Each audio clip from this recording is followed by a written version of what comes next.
Hey, good morning, everyone. I hope you can hear me okay. Welcome to this webinar for the Seashell Trust. Delighted to be back for another two sessions looking at the law for children with special educational needs and disabilities and their families. Today's session, we're focusing on issues for 0 to 17-year-olds, and then next week we'll be running a session for looking at the issues for young people aged 18 to 25, and that really covers the spectrum of the age range for our book, Disabled Children, a Legal Handbook. So the purpose of today really is to help try and bring to life the issues that we cover in the book and answer questions people might have and try and make sure people are well equipped to use the law to enforce the rights for disabled children and young people. For those who don't know me, I'm a barrister at 39 Essex Chambers, and I specialise in cases involving disabled children and young people. I do cover a wide range of other public law issues as well, but most of my work is around health, education, social care challenges for disabled children and young people. That might involve individual cases going to the tribunal or through judicial review in the administrative court, which I'll talk about a little later, or it might involve challenges to policies either at a local level or at a national level. And the reason that I specialise in these kinds of cases is because before I came to the bar, I worked in the voluntary sector for a number of years. I was head of policy and campaigns at the National Autistic Society, and then I was the campaign manager for the Every Disabled Child Matters campaign, which led to the Aiming High for Disabled Children programme, which now feels a very long time ago, but was a very significant programme of investment in services, particularly short breaks in the 2000s. And of course, at that time, there was real hope, and it felt that things were getting a lot better for disabled children and families. I think, sadly, since I became a barrister in 2008, with the austerity programme that has been implemented by government since then, it's much more been a case of stopping things getting worse. And COVID has, of course, simply exacerbated that problem, made that even more stark, and it's becoming harder and harder for families to access the entitlements for their children and young people. So I think the law is really important at the moment, because the law is all about the minimums. What's the least that has to be done to provide services and support for children and families? Local authorities, schools can always go above that. They can always do more than the minimum. But the reason we need the law is to provide that baseline, that guarantee of essential support for children and families. So I'm now going to try and share my screen. Let's see if that works okay. There we go. Hopefully you can now see my screen, and I'll put the slideshow on and take us properly into the talk. I should say at the beginning that this is, of course, a general information session. I'm not able to give legal advice in a talk like this, whether that was face-to-face or in real life or on Zoom like this. You are very welcome to ask questions as we go through. Please use the Q&A box that you should all be able to see on your screen. I've put a message in the chat box, which you can use for any technical issues or anything like that. But the Q&A box actually comes up for me when I'm talking, and so it's much easier if people put questions in there. But I would very much request, please, that questions are kept short, because it's difficult for me to read lots of text while I'm trying to speak. And also, please make them general. I can't answer case-specific questions today, but what I can do is give people a general steer about issues that they can then perhaps take their own case-specific advice on. And one of the things I'll discuss is, well, where do you get advice from, which itself is not straightforward, but is possible. So thank you. I can see a question's coming already. Will the notes be shared? Yes, I believe that the Trust is going to put the presentation online. This is being recorded, and the session will go online, and that means that when the questions are asked and I answer them, I won't identify who has asked the question, but I might give a time reference for those who can see the Q&A box, so you can see which question it is that I'm answering. But for data protection reasons, I won't identify the identity of any questioners. So moving on then, off the background, the first thing that I'll cover is some basics, which I always put as the start of any talk that I give. Oh, sorry, I should have just said in terms of timing today, we're on until 12:30. It's not realistic for me to speak for over 2 hours about the law without a break, nor is it realistic to expect anyone to listen to that. without a break. So I'll go for about an hour, then we'll have a short break to coin a phrase, perhaps about 10 minutes, and then another hour or so to finish off. So we've basically got about 2 hours this morning, and we will finish promptly at 12:30. So in terms of the basics, first of all, where do we get all this law from that I'm talking about, and what is the law? If we can just stop for a minute and think about it in a very conceptual way. Well, the law are the binding rules that everyone has to follow. And the sources of law in our system are essentially those on this slide, or at least points 1 and 2 on this slide. So first of all, we have Acts of Parliament, the Children Act 1989, which provides the framework for children's social care, or the Children and Families Act from 2014, which created the new SEND system. And whatever Parliament says is the law is the law. So there's no real concept in our system of anything being enshrined in law, because Parliament can always change the law and frequently does. So when Parliament passes acts in relation to public bodies, it will impose either powers or duties on those bodies. And that's a really important distinction, a bit technical, but it needs to be grappled with. And when a duty is imposed, that means that the public body must do something. And you know that it's a duty because Parliament uses the word must or shall, mandatory language. And you can find all of these acts on the legislation.gov.uk website. So if you use a popular search engine such as Google and search the name of the act that you're looking for, you should find quite high up on the ranking the legislation.gov.uk link. And that will take you to the official text of the act, and hopefully it will be updated. The team do an amazing job of keeping the legislation up to date, and it will tell you whether or not it's up to date. And you'll see that, for example, in the Children and Families Act, it says that local authorities, I think it must or maybe shall, carry out education, health and care needs assessments when certain criteria are met. And that's a duty, it must be done.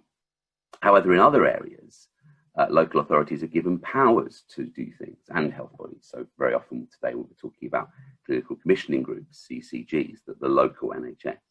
They'll be given a power to do something. So for example, CCGs have a power to provide pretty much any health service that they want to local communities. But powers don't have to be exercised.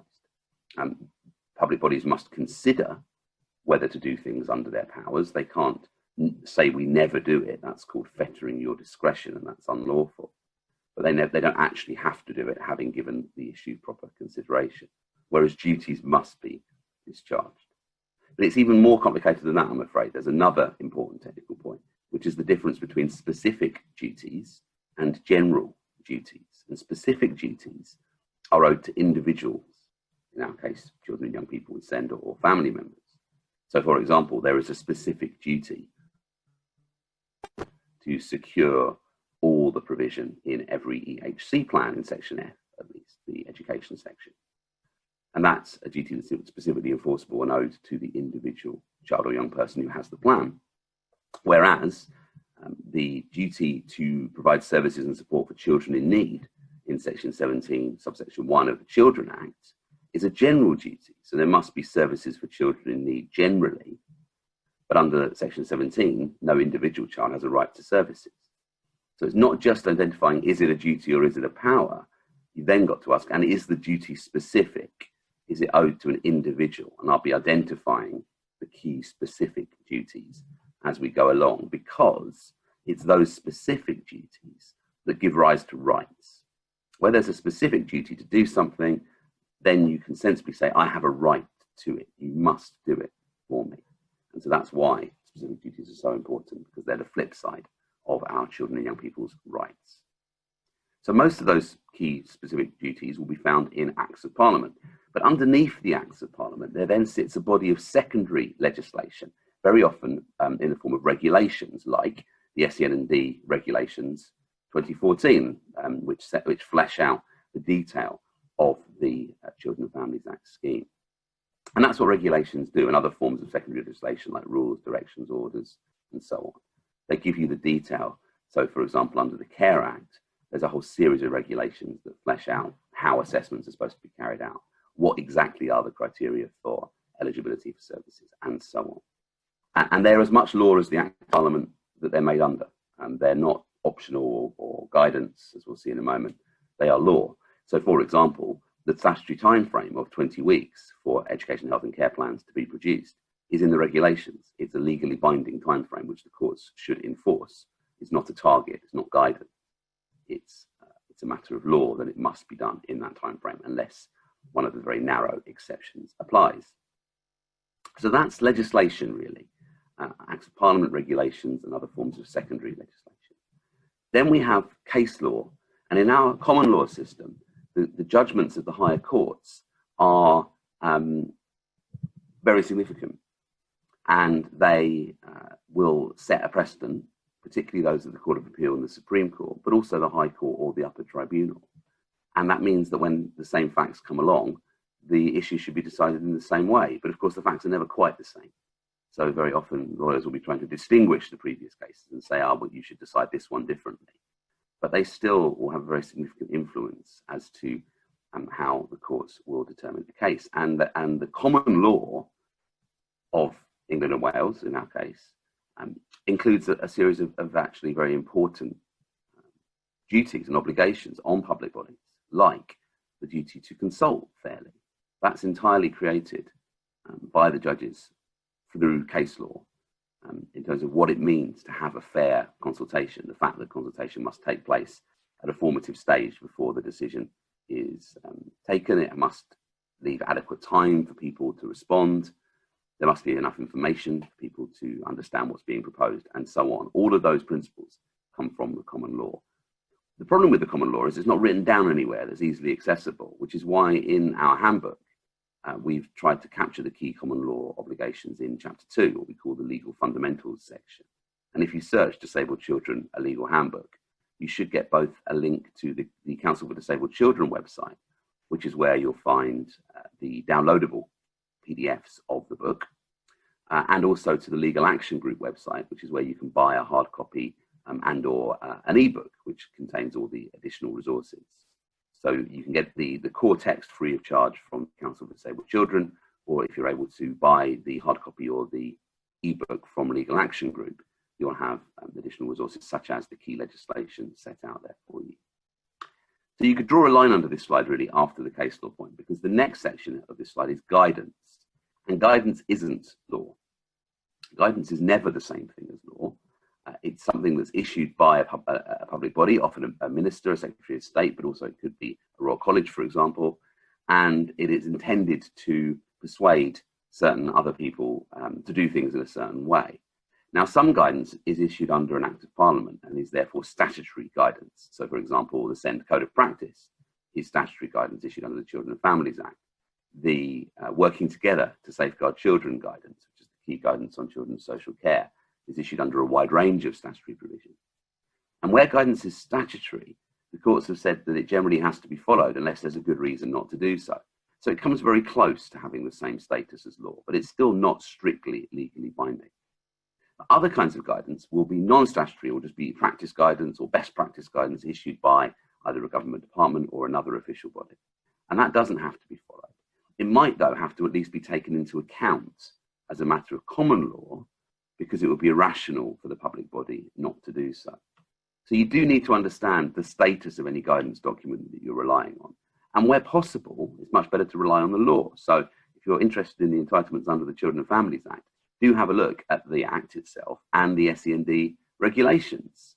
And you'll see they're divided into sections, and you can skim through them, as well as looking at the Code of Practice, because the Code of Practice is only guidance, and it is sometimes wrong. It's a good starting point, but it's the officials in the Department for Education, it's their understanding of what the law requires, and they do, from time to time, get told that they're wrong by judges. It's judges that get to decide what the law is. So yes, the code is important, but I would always encourage people who are willing and able to actually look at the source material itself, look at the Act, Part 3 of the Children and Families Act, look at the SEND regulations, and the same will go for other areas of law that we're concerned with as well. Of course, what we try to do in the book is digest all of that and make it accessible for people. So that's a good resource as well.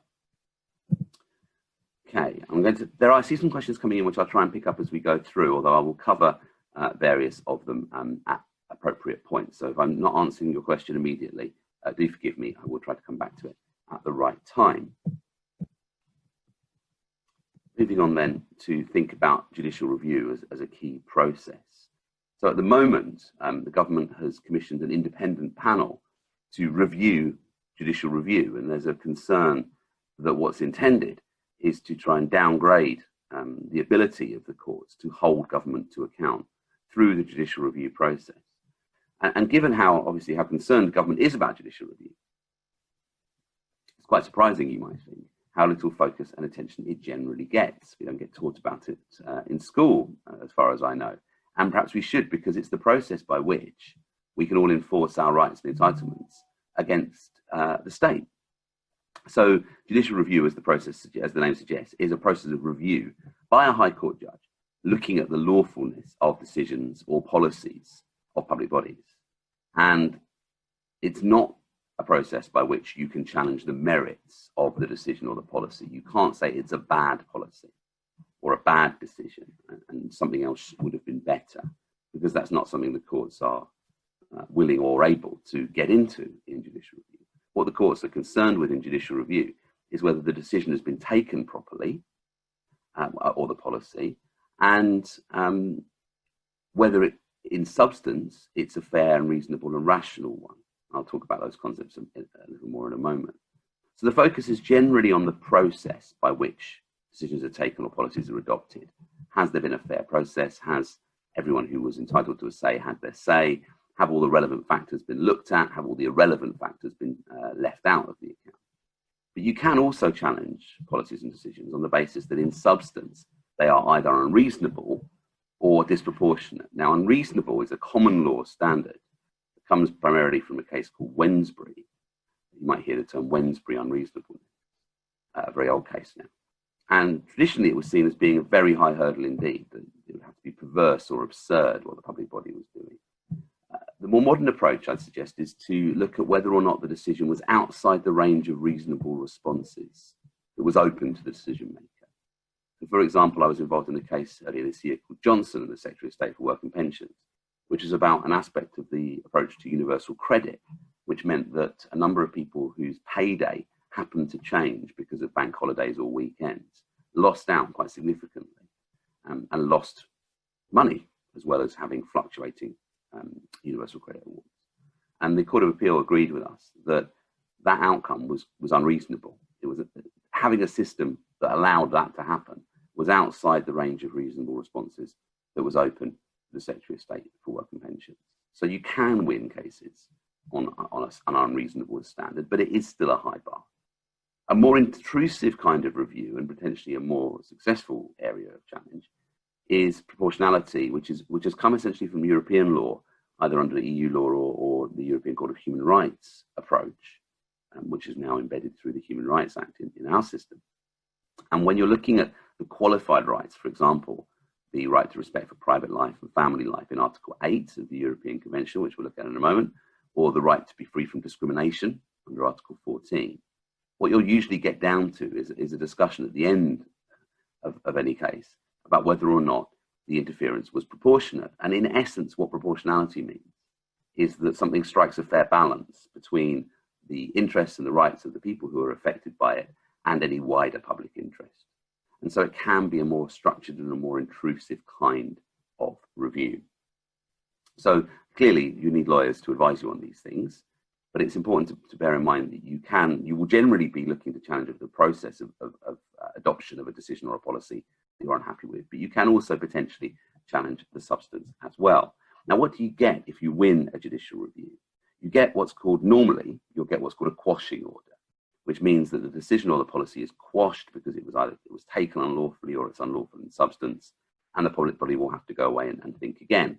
Now, they could, in principle, make the same decision, having done it properly this time, but that doesn't actually happen very often. In most cases where we win judicial reviews, or judicial reviews are conceded, as many are during the claim, that is it, and the bad thing doesn't happen again. The court can also make declarations, declare what the law requires, and sometimes they can make what's called a mandatory order, which requires the public body to do something. But that will only generally be made in exceptional cases where there's only one lawful outcome. So, for example, if an EHC plan said the child should get an hour a week of speech and language therapy, and that isn't being provided, the court may make a mandatory order requiring an hour of speech and language therapy to be provided each week, because that's the only lawful thing the local authority can do.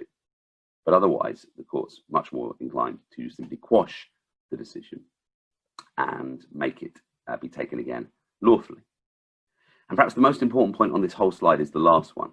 Legal aid is available for judicial review always. Judicial review is always in scope for legal aid. The big problem with legal aid is how tight the financial eligibility rules are. And so most people with any significant income from employment or savings won't be eligible for legal aid, but yet still can't afford the cost risk of going to the High Court, because if you lose in our system, you generally have to pay the other side's costs as well. And you might be talking about tens of thousands of pounds. But children and young people can claim legal aid, even if their parents are acting for them as their litigation friends, because they don't have capacity to bring the claim themselves. And so the parents might be making all the decisions, but the funding will be available through the child. And so that's really important, because it makes it realistic to have a claim for judicial review brought, because without legal aid, it's very hard to fund such a claim. And the reality is that without legal aid, very few claims do get brought. There is an increasing trend towards crowdfunding, and there's a website called Crowd Justice that people are increasingly using, which I would suggest people have a look at if you're interested in the possibility of funding legal advice or legal representation by using voluntary donations. That's been very effective in terms of getting cases up and running and getting initial advice, but normally, in most cases, it's still been necessary to get legal aid to actually go to court because of the sums involved. So that's an important thing to keep in mind, I think, that legal aid is an essential part of the picture, and judicial review is a real remedy, as there's a post on my blog describing it. But you do need to understand, you do need to grapple with how to fund the claim. Now, if you're interested in getting advice about how to bring judicial review, you'll need to speak to a specialist solicitor with the right legal aid contract, assuming that's the way you're going to go. And to find a list, it's not a definitive list, but a list of some of the solicitors who might be able to help. If you search Rights in Reality, all one word, and then solicitors, so that's Rights in Reality solicitors, you'll get the list on my blog of some places that you could try to go for advice. Now, I've seen some more questions come in. I'm afraid some of them are going to be far too specific for me to answer. As I said at the beginning, I cannot give any case-specific advice today. So apologies for those who've put rather lengthy questions in that are about individual cases. Please can we try to keep questions short and focused on general issues, and then I will do my best to cover them as we go along. One of the things I've been asked to look at is discrimination, and that certainly we'll be covering that. Such a vital issue and such a vital protection for our children and young people, because very often I find that actually the legal answer to problems that children and young people with SEND are experiencing is found through the Equality Act or through the human right to non-discrimination in Article 14 of the ECHR, the European Convention on Human Rights. So under the Equality Act, we have some key concepts that need to be understood. And there's a picture that goes around that continually frustrates me, which compares and contrasts equality and equity, and suggests that equality just means treating everyone the same, and equity means changing things so that people get a fair outcome. Now, that's, with respect, nonsense, because the Equality Act does much more than simply say everyone should be treated in the same way. In fact, treating people in the same way is very likely to result in indirect discrimination and or a failure to make reasonable adjustments, which, as you can see, are two forms of discrimination that are prohibited by the Equality Act. But before we get there, let's start with direct discrimination. So direct discrimination is where someone is treated less favorably than another person because of their protected characteristic, in this case, disability. Now, I'm not saying that never happens, sadly, but I hope that instances of direct discrimination are going to be relatively rare. What you're going to see much more, and particularly I'd suggest in the children's services context, is indirect discrimination, where you've got a policy or a procedure which applies to everyone, but which disproportionately adversely affects disabled children and young people in a way that can't be justified. So let me give an example of that that's very topical at the moment. School behaviour policies.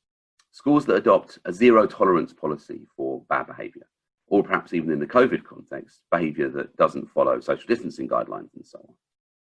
That's not directly discriminating against anyone because the policy will inevitably apply to the whole of the school. That's the point. But it may well indirectly discriminate against disabled children and young people because it will be far harder for those children and young people to follow the policy, to comply with it. And if the policy is rigid and doesn't allow any exception, then it may well result in indirect discrimination unless the school can justify it, because with indirect discrimination, the burden of justification, the burden of showing that it's okay, switches to the public body, the private body that is alleged to be doing the discriminating. So the school would have to show, in this example, that its policy was a proportionate means of achieving a legitimate aim. And that might be very difficult for them if there's no exceptions or no allowances made within the policy. So that's indirect discrimination as a concept. Discrimination arising from disability is then one of the specific protections under the Equality Act for disabled people. And this is where you're treated less favourably than someone else because of something arising in consequence of your disability. So it wouldn't be direct discrimination necessarily, but it would be linked to your disability. For example, you're treated less favourably as a result of your behaviour. And if you can show that that behaviour arises from your disability, then you can bring a claim under Section 15 of the Act. And we showed in an important case brought by Mr. and Mrs. C for their autistic child that those kinds of protections apply even to children and young people who have what's described as a tendency to physical abuse in the school context of it. So, for example, if a child is physically aggressive towards a teacher and gets excluded, but you can show that that physical aggression was linked to their disability, for example, if they're autistic, then you can bring a claim of discrimination arising from disability if the child is then excluded from school. And the school would again have to show that the exclusion or whatever other measure was put in place was a proportionate means of achieving a legitimate aim. So it requires schools to justify their treatment of disabled children, their negative treatment of disabled children, where things are done as a result of something that arises from a disability. And then perhaps the most important and most powerful of the types of non-discrimination is the requirement in terms of reasonable adjustments. And that is so important that I'll come on to that as a specific area in the school context in just a moment. There are also important human rights provisions in relation to non-discrimination, and this brings in the European Convention on Human Rights. And the first thing I should say is that this is not affected by Brexit, because the European Convention on Human Rights has become part of our law under the Human Rights Act.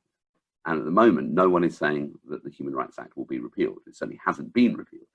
And so when we complete the process of leaving the EU, there will be no change to the rights that people enjoy under the Human Rights Act and the European Convention on Human Rights, which is an instrument of the Council of Europe, again, which at the moment we're not threatening to leave. So Article 14 says there should be no discrimination in the enjoyment of the Convention rights. For example, Article 8, the right to respect for family and private life, which I'll talk about in a moment. And through Article 8, we can bring in other international law principles, like this important principle of the best interests of children and young people. So just to explore that a little more, the European Convention on Human Rights, as I mentioned, was incorporated into English law through the Human Rights Act. And Section 6 of the Human Rights Act says that generally public bodies must act in accordance with the Convention rights.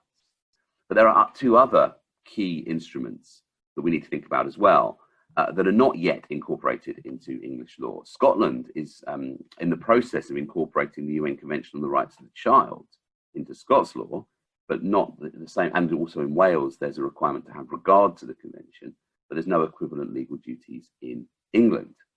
So the UN Convention on the Rights of the Child and the UN Disability Convention are not part of English law. They're international law instruments that we've signed up to at the international level. But they are relevant to a number of things. First of all, the interpretation of the European Convention rights.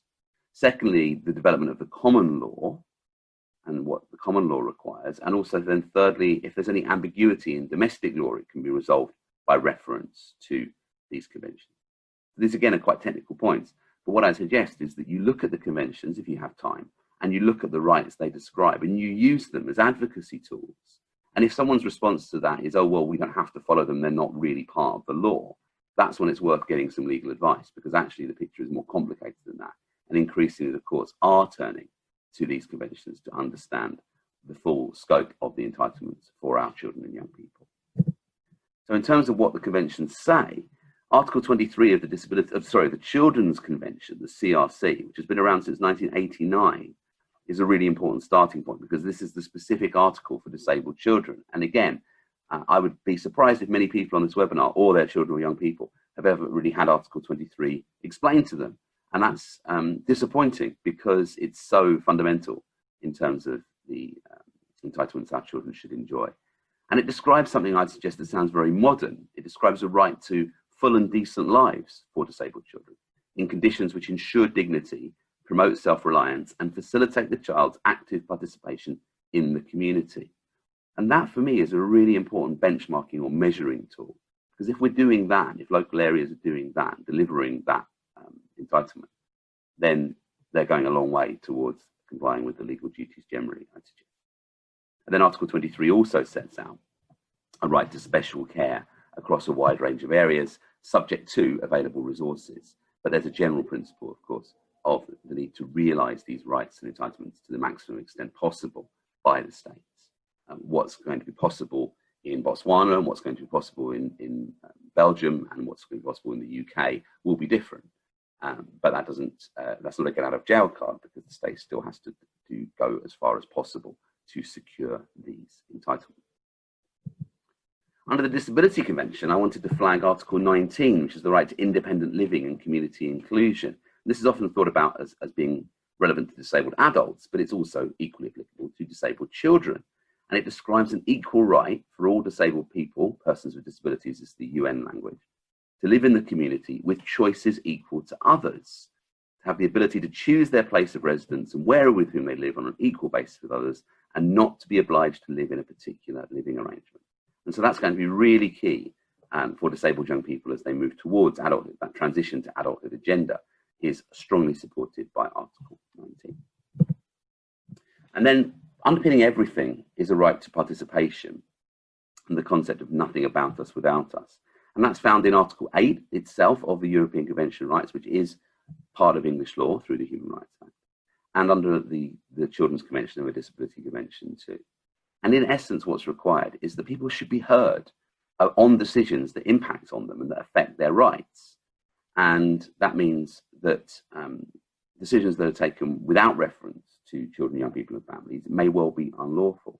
For example, when cases go off to panel with a recommendation for a particular outcome, and yet it comes back saying the panel's refused this and instead you're getting a different level of care or a different placement, and the family have had no opportunity to input into that, either directly or indirectly, my view is that's likely to be unlawful and needs to be challenged. And the area of human rights law that's had the most focus and interest in the courts is the issue of best interests, the need to treat the best interests of the child as a primary consideration in every decision that affects them, in all actions concerning children. And that very much includes policies as well, and the setting of budgets, for example. And so children's best interests need to be a primary consideration in all those decisions. And that means the courts have said they have to be considered first. They can be outweighed by other factors, but the interest of the child should be considered first. Now, there are some domestic law provisions that reflect some of these principles. For example, the Children Act 2004 was a really important piece of legislation responding to the Victoria Colombier inquiry and the tragedy there, to try and create a much more structured and rights-focused approach for children's services. And Section 11 of the Children Act 2004 imposed a duty on a wide range of bodies to have regard to the need to safeguard and promote the welfare of children. And there's a mirror duty in Section 175 of the Education Act 2002 on local authorities' education functions and on schools. And that means that everyone essentially in our system must keep in mind the need to safeguard and promote the welfare of children. And Lady Hale, the former president of the Supreme Court, has told us that those are two different things. Safeguarding means keeping children safe. Promoting their welfare goes beyond that. It means making things better for children. And so those two twin objectives need to be kept in mind at all times. That's what a duty to have regard to something means. And then under the Equality Act, as well as all the substantive non-discrimination provisions that we touched on briefly earlier, there's also Section 149, the PSED, the Public Sector Equality Duty. And this applies to public bodies and requires them to have due regard to a series of specified needs when they're doing anything, when they're carrying out their functions. And those needs that they have to keep in mind include the need to eliminate discrimination and the need to advance equality of opportunity. So much like Section 11, it's a positive duty to advance equality of opportunity. And we know from the case law, including the leading Court of Appeal case of Bracking, that what in essence public bodies have to do is first of all properly understand the impact of what they're proposing to do for the protected group, so in our case disabled children and families, and then have specific regard to the needs and consider whether they should still do it or whether they could change the proposal or modify it in some way which will better promote those needs, including advancing equality of opportunity for disabled children. And so these are key advocacy tools, and in many of the cases that we bring, issues like Section 11, the PSCD, human rights issues will be at the forefront of the claim, arguing that decisions have been taken unlawfully. So that's really the context and the background. I'll see if there are any specific questions on those before we move on, because there's going to be, I'm now going to get into the Children and Families Act scheme. But I think, again, a number of these questions, I'm afraid, are going to be too specific for me to deal with today. What I'll do is I'll look through at the break and see if there are any general themes that come out, which I can deal with then. But I'll move on now to look at the Children and Families Act scheme. So the Children and Families Act, introduced in 2014, starts with, in our section, part 3 at least, section 19, which imposes duties on local authorities when they're doing anything under the Children and Families Act to have regard to a series of needs. Now, the first 3 needs are all about proper participation and engagement of children, young people and families. And a young person under the Children and Families Act is anyone over the age of 16. So there's that 16 and 17-year-olds in a difficult position in one way because they're still children under the Children Act. The Children Act applies to everyone up to their 18th birthday in general terms. But the Children and Families Act treats them as young people and gives them their own appeal rights, for example, if they have capacity to appeal once they're 16. So most of this talk is focused on the 0 to 16 age group, of course. And one of the needs, in addition to participation that's identified in Section 19, is the need to support the child, in our case, and his or her parent, in order to facilitate their development and to help them achieve the best possible educational and other outcomes. And so that's the goal. That's the ambition that Parliament has set for local authorities, is the best possible educational and other outcomes. And that's what we should keep talking about, again, in our advocacy efforts, both as individual families, but also as groups working with local authorities and local areas. Some key definitions. Much of this is not new. SEN is still a learning difficulty or a disability that calls for special educational provision to be made. Special educational provision is still educational or training provision that's additional to or different from that made generally. But the comparator now is others of the same age in mainstream schools in England. And so you have SEN if you need SEP, that's not the kind of provision that's usually made in mainstream schools across the country, not just in your local area. And then there are definitions of healthcare provision that's provided by the NHS, and social care provision that's made by local authorities. Importantly here, healthcare provision or social care provision which educates or trains a child or young person is treated under the Children and Families Act as special educational provision instead of health or social care. That's section 21, subsection 5. It's a deeming provision, as it's described, that takes provision that's normally health or social care and makes it educational, if what the provision is doing is educating or training the child or young person. And so, for example, almost all therapies will be educational provision because they are educating or training the child or young person. Speech and language therapy, occupational therapy, and so on. Really interestingly, I would suggest CBT, cognitive behavioral therapy, an intervention, for example, for depression or anxiety, that may well also be educational provision because it's a structured program of training in terms of helping children with negative thoughts and so on. Whereas other more reflective forms of therapy, more sort of Freudian analysis, might not be because they're not focused on educating or training the child or young person. So it's a question of fact. In practical terms, is the provision educating or training the child or young person? If it is, then it's educational provision, and it goes in section F of the child or young person's EHC plan. And it must then be secured by the local authority, even if it would normally be seen as health provision or social care, although that again is a local authority responsibility. So section 21.5 is very important and needs to be kept in mind. There's also an important divide between health and social care responsibilities for children. Now, this is much more generally recognised in relation to adults because of the concept of adult continuing healthcare, CHC funding. But for children, there's also a divide for children with complex needs. And that was made clear in the Haringey case for a child with a very significant level of health need, including a tracheostomy. And the child needed quite intense nursing care. And the question was who was going to be responsible for what was described as respite care for the child. And the answer was from the court that it had to be the NHS, as it was the PCT, now it would be the CCG, because it went beyond what a local authority could provide under the Children Act. And the catchphrase that's often cited from this judgment is that local authorities are not allowed to act as a substitute NHS for children. So they can provide ancillary or additional supplemental nursing care. But if the child has a significant need for nursing care, and that's the primary need, then the services must be provided by the NHS. And we'll see in a moment the National Framework for Children and Young People's Continuing Care that fleshes some of that out. So important, the message from this section of the talk is very important to identify what kind of service are we actually talking about as a matter of law. Is it education, is it health, or is it social care? Because that tells us which statutory scheme we're in and which public body is going to be responsible for it.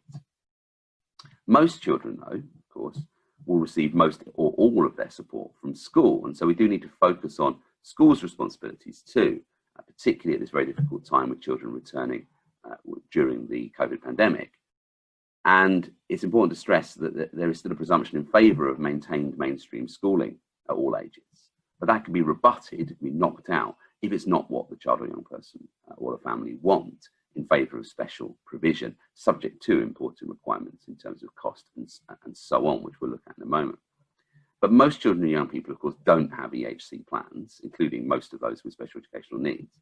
And those with special educational needs are supported in school through the SEN support process, which is a process set out in the guidance in the Code of Practice. And it's in 4 parts of assessment, planning, delivery, and review. And the funding for all of this comes through the school's notional SEN budget, plus any additional top-up funding. So none of this really is legal in the sense of, it's not unlawful, but it doesn't really engage lawyers because it's all policy, the SEN support process. Where lawyers tend to come and get involved is when we move into the EHC process through the EHC needs assessment, because that's when the specific legal obligations on local authorities start to arise. But schools have important duties as well as the Equality Act duties. We'll look at the reasonable adjustments duty in a moment. Governors and academy proprietors also have a best endeavours duty in section 66 of the Children and Families Act, which tells them they have to use their best endeavours, which means do everything possible, to secure the special educational provision that all children and young people need.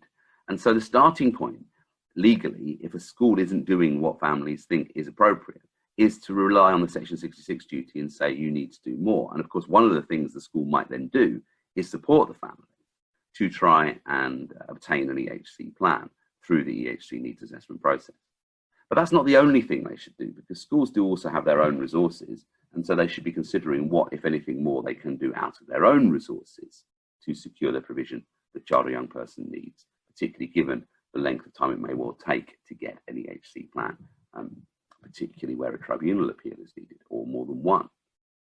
And I should also stress, and again very important at the moment, the duty on schools to meet children and young people's medical needs. Now I know there's real concern about children with tracheostomies and other children that need aerosol generating procedures not being allowed back into school. Very concerning legally, this issue, and any family in that position, I would suggest, needs urgent legal advice. Obviously, potentially engages the Equality Act duties in terms of indirect discrimination, reasonable adjustments, but also may breach the school's own duty to meet children and young people's medical needs in section 100 of the Children and Families Act and the statutory guidance under that, which makes clear that it is primarily the school's responsibility to ensure that medical needs are met, but that they should work in partnership with the clinical commissioning group where those needs are particularly extensive. So there's a lot of concern about that at the moment, and we shouldn't be tolerating children and young people being out of school because of health needs that they're saying can't be met. Now, to pick up one question that's come in that is directly relevant to something I've just said, it's question at 10:45.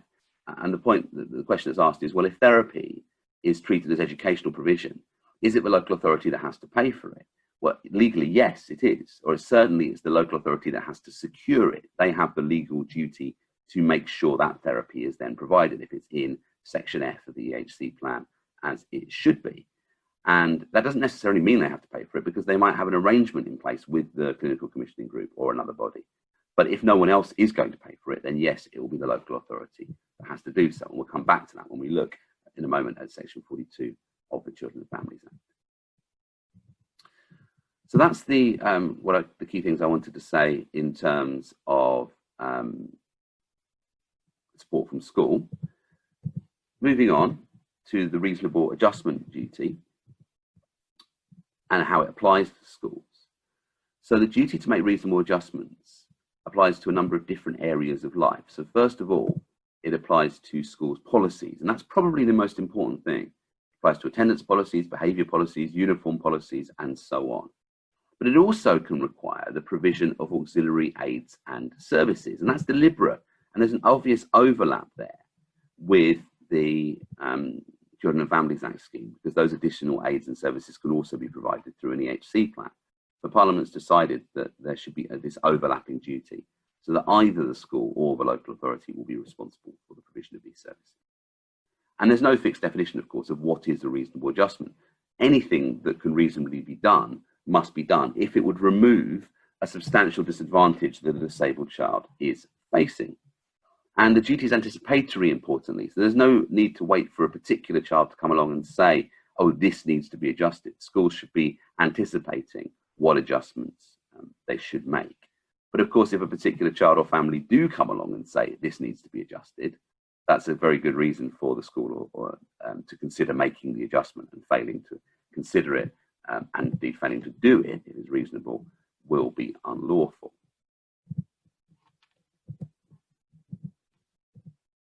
Very important point, that reasonable adjustments must be free of charge. So for example, if a school says, oh, well, Johnny can come on this school trip, but in order for us to, for him to come, we need to employ an additional support worker. And so we'll charge you £25, the family, as a contribution towards the cost of that worker. That may well be unlawful, because if it's a reasonable adjustment for the school to provide a support worker, they have to do it free of charge. Of course, they might say, well, because of the cost of doing it, we don't think it's reasonable for us to do it, and therefore we're not doing it. And that would then be potentially open to challenge in the SEN and Disability Tribunal. Sorry, fast.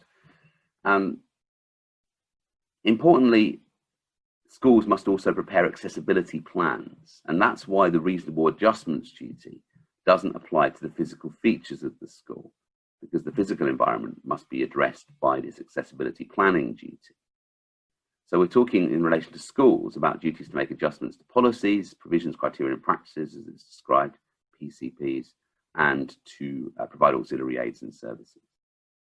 Now, the remedy for a failure to make reasonable adjustments will be an appeal to the first-tier tribunal, the same tribunal that hears EHC plan-related appeals. It's the DISPIT of SENDIST. And the tribunal can make quite a wide range of different orders on a successful appeal. It can order an apology, it can order training, it can order remedial steps to be taken. What it can't order is compensation. So in the county court, if you've got a reasonable adjustments claim against a service provider, for example, and you go to the county court can give you money, can award damages. But the tribunal can't do that. Whether that's itself discriminatory and unlawful is an interesting question. But if you go to tribunal, you will not get financial compensation. And that's where all claims for disability discrimination by schools have to go. Now, it's very important, I'd suggest, if you're thinking about a disability discrimination claim against a school, to get specialist advice as quickly as possible. The time limits are quite tight, and very often claims are put in by people who haven't got advice, and they don't address the technical requirements of the Equality Act. And so you can get advice from solicitors, of course, or from barristers like me on direct access, but there's also advice agencies like IPSI and SOS SEN, and some of the impairment-specific charities that might be able to help you. But it is really important not to just go it alone unless you've got good expertise and insight into the Equality Act, because you may well end up missing one or more important parts of the claim, and it's quite common for disability discrimination claims to fail for quite technical reasons because of the specific requirements of the Equality Act. And for example, if you were going to bring a claim of disability discrimination for a failure to make reasonable adjustments, you'd also be wanting to look at whether or not there has been discrimination arising from disability and or indirect discrimination as well. So you wouldn't just be thinking about reasonable adjustments. See if there's any specific questions on the Equality Act issues. So the question 1053, do reasonable adjustments suggested by parents always need to be given by the professionals? No, of course, because the duty to make the reasonable adjustment is on the public body or the private body, because the Equality Act also applies to private institutions. So it would be very important, for example, with independent special schools or independent mainstream schools, because they're not public bodies, but they're still covered by the Equality Act. But ultimately, it's them that gets to decide whether or not the adjustment that's being requested is a reasonable one. And it might be unreasonable because it's not going to be effective, or it might be unreasonable because it's too expensive, or it might be unreasonable because it will be too disruptive to others, and so on. And if you as a family aren't happy with that answer, that's when you've got the right to appeal to the tribunal, or in other areas, bring a claim in the county courts. And a question that is providing a scheme of work for functional skills a reasonable adjustment, 1055, it may well be. So adjustments to the curriculum, adjustments to work that's provided, absolutely are capable of being reasonable adjustments. But the person asking the question, again, apologies, I can't go on to then address what else you say, because that's too specific to your individual case. But the answer to the first part of the question is yes, it could well be in principle a reasonable adjustment to provide that kind of work. But again, it will depend on whether it's reasonable in all the circumstances for that adjustment to be made. And an interesting question that's come in at 1051 that I'll take now as well. In terms of how we deal with COVID and the pandemic, will speech and language therapy provision move towards a more blended approach, a mixture of teams and one-to-one? And would this be acceptable when the HCP clearly states direct face-to-face one-to-one provision? That throws up a very interesting issue, which is that the Secretary of State during May, June and July, for the months of May, June and July, amended the duty to secure the provision in EHC plans and made it a reasonable endeavours duty. And in that, during that period of time, it may well have been quite acceptable to not do precisely what was said in the EHC plan and just deliver something reasonable that approximated it. But the Secretary of State took a very clear decision not to change the duty from the 1st of August onwards. And so we're now into September and the duty is still fully in force. And that means that every EHC plan must be delivered as written. Now, of course, local authorities and schools can't do things that are impossible. And when we challenged in court the making of these notices that downgraded the duty, part of our case was, well, if provisions simply can't be made because it's just not safe to do it, for example, then no family is going to try and enforce that. And the next best thing will have to be done, including possibly remote delivery. But unless it's impossible, it should be done. So the position as I read it is that at the moment, unless it's impossible to make the provision in the way that the EHC plan describes, then the provision must be made as described in the EHC plan. And what that really highlights again is how important it is for EHC plans to be properly specified and quantified, so that the provision is clearly identified in the way that, that the law requires, and not, so it doesn't just say speech and language therapy for 1 hour a week, because that can be delivered in any way, but it actually identifies how that therapy should be delivered to best meet the child's needs, and then that must be delivered. So the value of an EHC plan is very largely dependent on how well it's been quantified and specified. So I'll come back to some of the other questions a little later on. Just to mention specifically the problem of school exclusion, which I'm afraid I fear is likely to be an increasing issue for children and young people with SEN during this term. We know that the rates of school exclusion of our children and young people are already far too high, even though the guidance says that schools should do everything possible not to exclude children and young people with EHC plans. That cohort get excluded, but even more vulnerable to exclusion are those who are at SEN support and don't have the benefit of that very clear steer in the government guidance. So it's important to recognise that the head has the power to exclude from any school, and if there's a permanent exclusion, all exclusions can be challenged, but permanent exclusions can be appealed to the independent review panel. Now, the independent review panel can't order reinstatement, but it can do something quite close to that. It can require reconsideration, and it can potentially fine a school that refuses to reinstate. I would still say in really urgent cases, it may not be an effective remedy, and so judicial review might be the right approach. But again, people will need to get their own specific advice in those circumstances. And at the same time, parents can bring a claim of disability discrimination against an exclusion of a disabled child. And that's the reference to Mr. and Mrs. C's case that I mentioned earlier, which is a case that I brought a couple of years ago, funded by the Equality and Human Rights Commission, which cleared up this problem that claims were being knocked out on the basis that children had a tendency to physical abuse.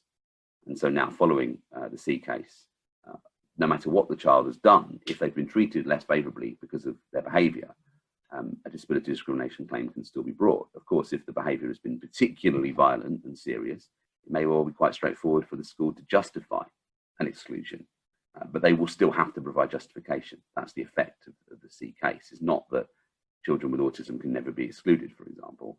It's simply that in every case, the school will have to justify what it's done as a proportionate means of achieving a legitimate aim.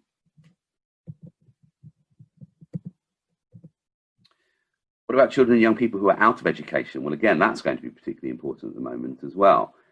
Section 19 of the Education Act 1996 requires local authorities to make provision for children who are out of school for any reason, who are not otherwise receiving suitable education. And that's children of compulsory school age, i.e. those aged roughly 5 to 16. And that education should be full-time unless the child needs less education as a result of their own needs. Now, that's very important and very useful for parents. But what about a situation where the school has a place, the child has a place at a school, and the school is willing and able to accept the child, but the parents don't want to send them to school because of, for example, fears of COVID? Now, this is a potentially very serious and difficult situation for families to be in, because the government's position at the moment is that everyone can go to school. So the shielding list has been suspended, and all children and young people are expected to go to school. Now, if your child has specific medical evidence that says that they shouldn't be going to school, it seems to be very likely that the school will take a pragmatic approach and will agree to record that as an authorised absence. But if they don't, then the absence will be recorded as unauthorised potentially. And the local authority or the school could take enforcement proceedings. Now, that could be a fine, but it could ultimately be prosecution by the local authority and/or care proceedings being taken. And so it's a very serious issue that needs to be considered very carefully, because my concern is that parents think they can simply choose not to send their children to school because of COVID, but that isn't the position anymore. The government advice and guidance is now very clear that all children should be in school unless they are being electively home educated. Now, parents always have had the right to educate children at home, but that means that they are actually providing the child with suitable education, not just keeping them at home. And so that must be suitable for the child's age and abilities and special educational needs and so on. And again, if the local authority thinks that that isn't actually being provided, they can take steps against the parents. So parents need to be very careful in this situation, I'd suggest, and again, get case-specific advice if they are not intending to send their child to school while they remain on the school roll, and/or if they're saying they're home educating their child and removing the child from the school roll. Again, specific advice will be needed. So Section 19 is very important as an entitlement for those children who are not able to attend school, but it's not a complete answer, because it may be said that it's parental choice and therefore the parents have to take remedial steps. So a couple of questions that have come in on that. First of all, what about school refusal by a child? Well, this I know from many cases is very, very difficult indeed. What we want to see is schools and families working together to try and support children to be able to attend school. But if the child ultimately can't attend school and this is accepted, then education otherwise than at school will need to be provided, often at home, and that's when the Section 19 duty will be directly relevant.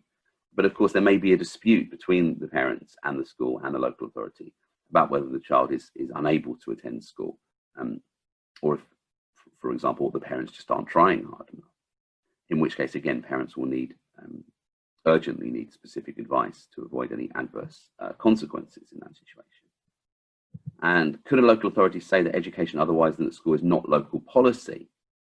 and not provide funding for it? Well, no, they can't. And that's a great question, because what it shows is that policy can't trump law. There is a legal duty in Section 19 of the Education Act to provide education otherwise than at school. And as you can see from the wording on the slide, it's for any child of compulsory school age who by reason of illness, exclusion from school, or otherwise may not for any period receive suitable education.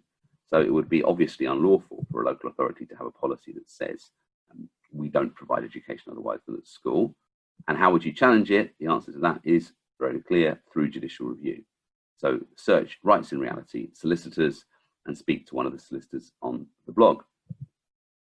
And similarly to the question at 1105, suggesting that the county refuses to allow education otherwise than at school at all.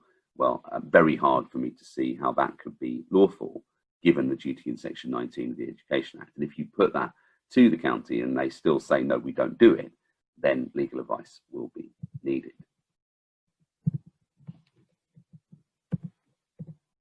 So that's what I was going to say about the core duties on schools. Also, of course, very important to think before we get to EHC plans and the Children and Families Act, about the law in relation to social care and health. And the starting point for social care duties for all disabled children is Section 17 of the Children Act 1989, and those entitlements then developed in the statutory guidance, which is called Working Together to Safeguard Children. And the key point is the first point on the slide. All disabled children are children in need as a matter of law. Section 17, subsection 10, C and 11 of the Children Act 1989 makes that crystal clear. So you are a child in need if you are disabled, and being disabled is a horribly out-of-date definition, but it's very broad, and it includes a child with mental disorder of any kind, for example.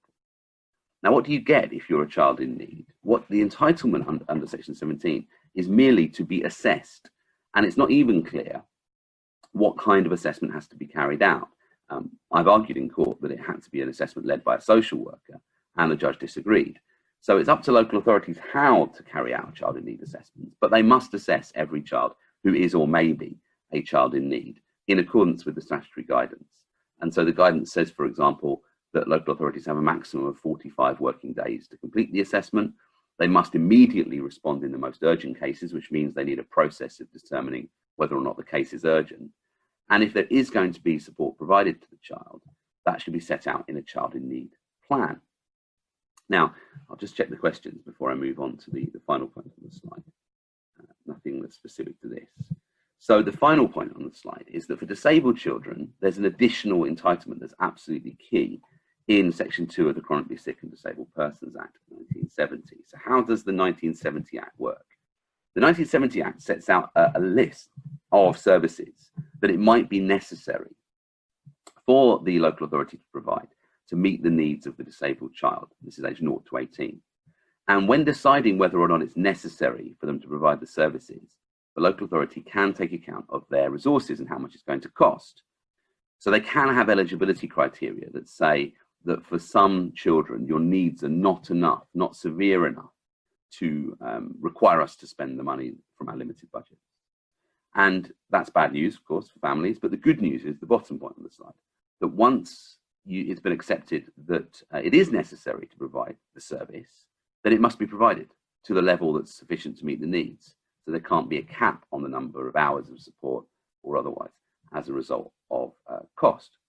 So what the 1970 Act does is make local authorities provide support to children with the most significant levels of need. And that could be a wide range of services, essentially any kind of social care service you can think of, except for residential short breaks, because the 1970 Act doesn't cover the provision of accommodation. But it does cover domiciliary care, so care and support at home, short breaks in the community, transport to social care services, support with adaptations to the home, holidays for the child with their parents. So it's a really wide range of services that have to be provided if it's necessary to meet the child's needs. And the way the local authority should work out whether it's necessary to meet the child's needs is by doing an assessment under Section 17. So the link is that the local authority assesses under Section 17 and then gathers the information they need to make the decision under the 1970 Act about whether it's necessary to meet the child's needs. And if it is, they then provide services under Section 17. So that's the additional protection, additional entitlement that disabled children and young people have. So a question about if it's not essential that the social worker carries out the assessment, who else is likely to do it? Great question. It could be a social work assistant, someone who's not a qualified social worker. Essentially what the court was saying in the Warwickshire case, L&P and Warwickshire, is it's up to the local authority, and as long as they have a rational approach and the person who's carrying out the assessment is appropriately skilled and qualified, it's up to them to decide who carries it out. There's no requirement that assessments should be carried out by social workers. And nor is there any requirement, of course, that a child should have a social worker. That's not really how the system works anymore. Social workers, rather than being allocated to children in need, will be carrying out assessments and determining packages and doing reviews. They won't necessarily be working on an ongoing basis with children and families. So that's the link between the Children Act and the 1970 Act. Very, very important that we don't lose sight of the 1970 Act. And of course, it's in every EHC plan, because section H1 of an EHC plan is services that are required to be provided under the Chronically Sick and Disabled Persons Act 1970. And that has at least made people ask, what on earth is the Chronically Sick and Disabled Persons Act 1970? So that the message is getting out there as to what that act requires. So there are also some specific entitlements for parent carers of disabled children, not as extensive as they would be for carers of disabled adults, but still nonetheless important. And part of those entitlements came about at the end of the Aiming High for Disabled Children programme, when these regulations were created in 2011, the breaks for carers of disabled children regulations. So first of all, under Regulation 3, local authorities have to have regard to the needs of parent carers who'd be able to provide care more effectively if breaks from care were given to them to allow them to do any of these ordinary life activities that are on the slide: study, training, leisure activities, other forms of parenting, and so on. Now, what's not on this slide is work. And the reason for that is that the service which supports families to work is childcare. And childcare is a different thing to short breaks. Childcare is covered under the Childcare Act 2006, and there are entitlements to childcare support for families with disabled children up to the age of 18. And so families might need both. They might need childcare to enable them to work, and short breaks essentially to enable them to live. So that's the key distinction that's drawn there, and it shouldn't be an either or position. Under Regulation 4, local authorities are then told they must provide, so far as reasonably practicable, a sufficient range of services to help parent carers of disabled children. And that must include all the different types of short breaks that are listed on the slide. So that's a sufficiency duty, which is very important. And a local area that hasn't thought about the level of provision and hasn't attempted to provide a level of provision that's reasonably sufficient will have acted unlawfully and could be challenged by way of judicial review. And then Regulation 5 requires local authorities to have a short break services statement, which should clearly set out that range of services in the area, any eligibility criteria to access them, and how that range is designed to meet the needs of carers in the area. And again, a local authority that doesn't have a short break services statement, or whose statement doesn't cover those issues, is vulnerable to being judicially reviewed. I'll just check the questions again.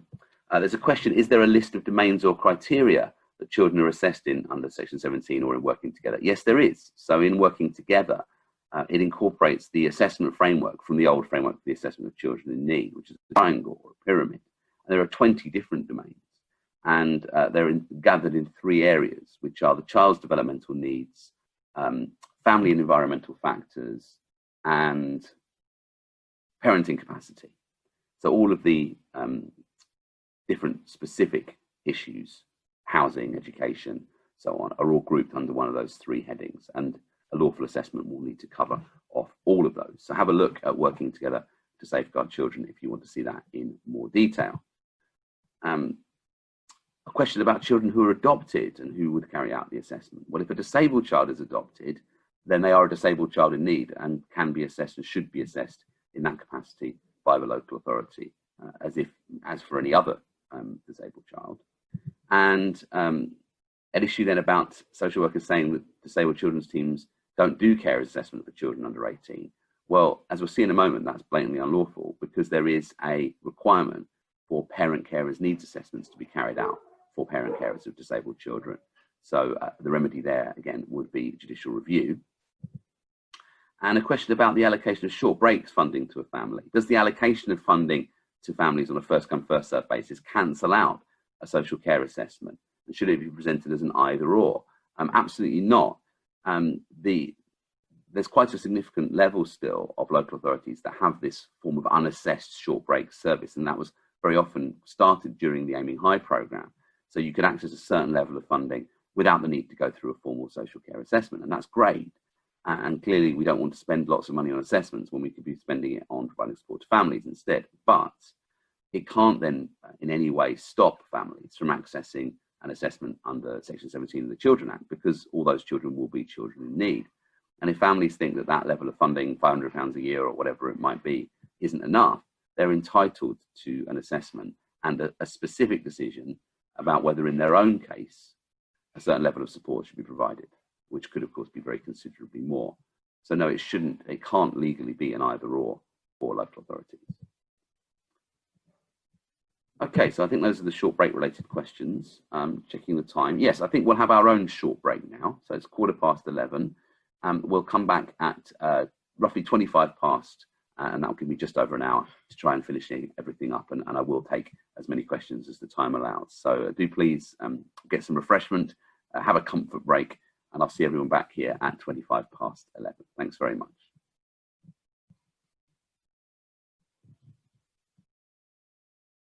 With us.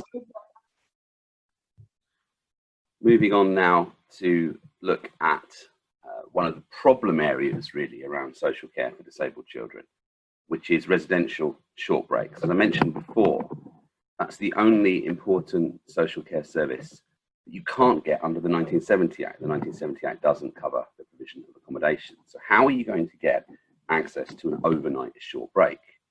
Well, if the family are in actual crisis, and that's a quote from the case of JL and Islington, then there would be a duty to provide short breaks under Section 20 of the Children Act 1989. And that will lead to the child having looked after status. And now that's a good thing in law because it creates additional protection and entitlements for the child. But it can often be presented as a bad thing. It can be said that the child's being taken into care because children who are in local authority care under a care order are also looked after children. But that's not right as a matter of law. So again, families in that position will need to be advised as to what their entitlements are and how to make sure that their children's interests are best protected. If it's not a Section 20 case, if we can't say that the family are at crisis point, and hopefully it won't be, then we're back to Section 17 of the 1989 Act, because accommodation can be provided under Section 17 to any child in need, either with or without their family, but there's no specific duty under Section 17, as we saw before. So it's a genuine gap, in a lacuna, as the lawyers say, in the legal scheme. And again, people in that situation will need advice.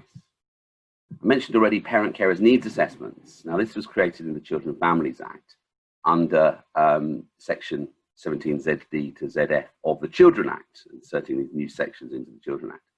And the PCNA, the Parent Carers Needs Assessment, far from it being the case that local authorities don't have to do them, as was suggested, it's quite the reverse. The threshold is incredibly low.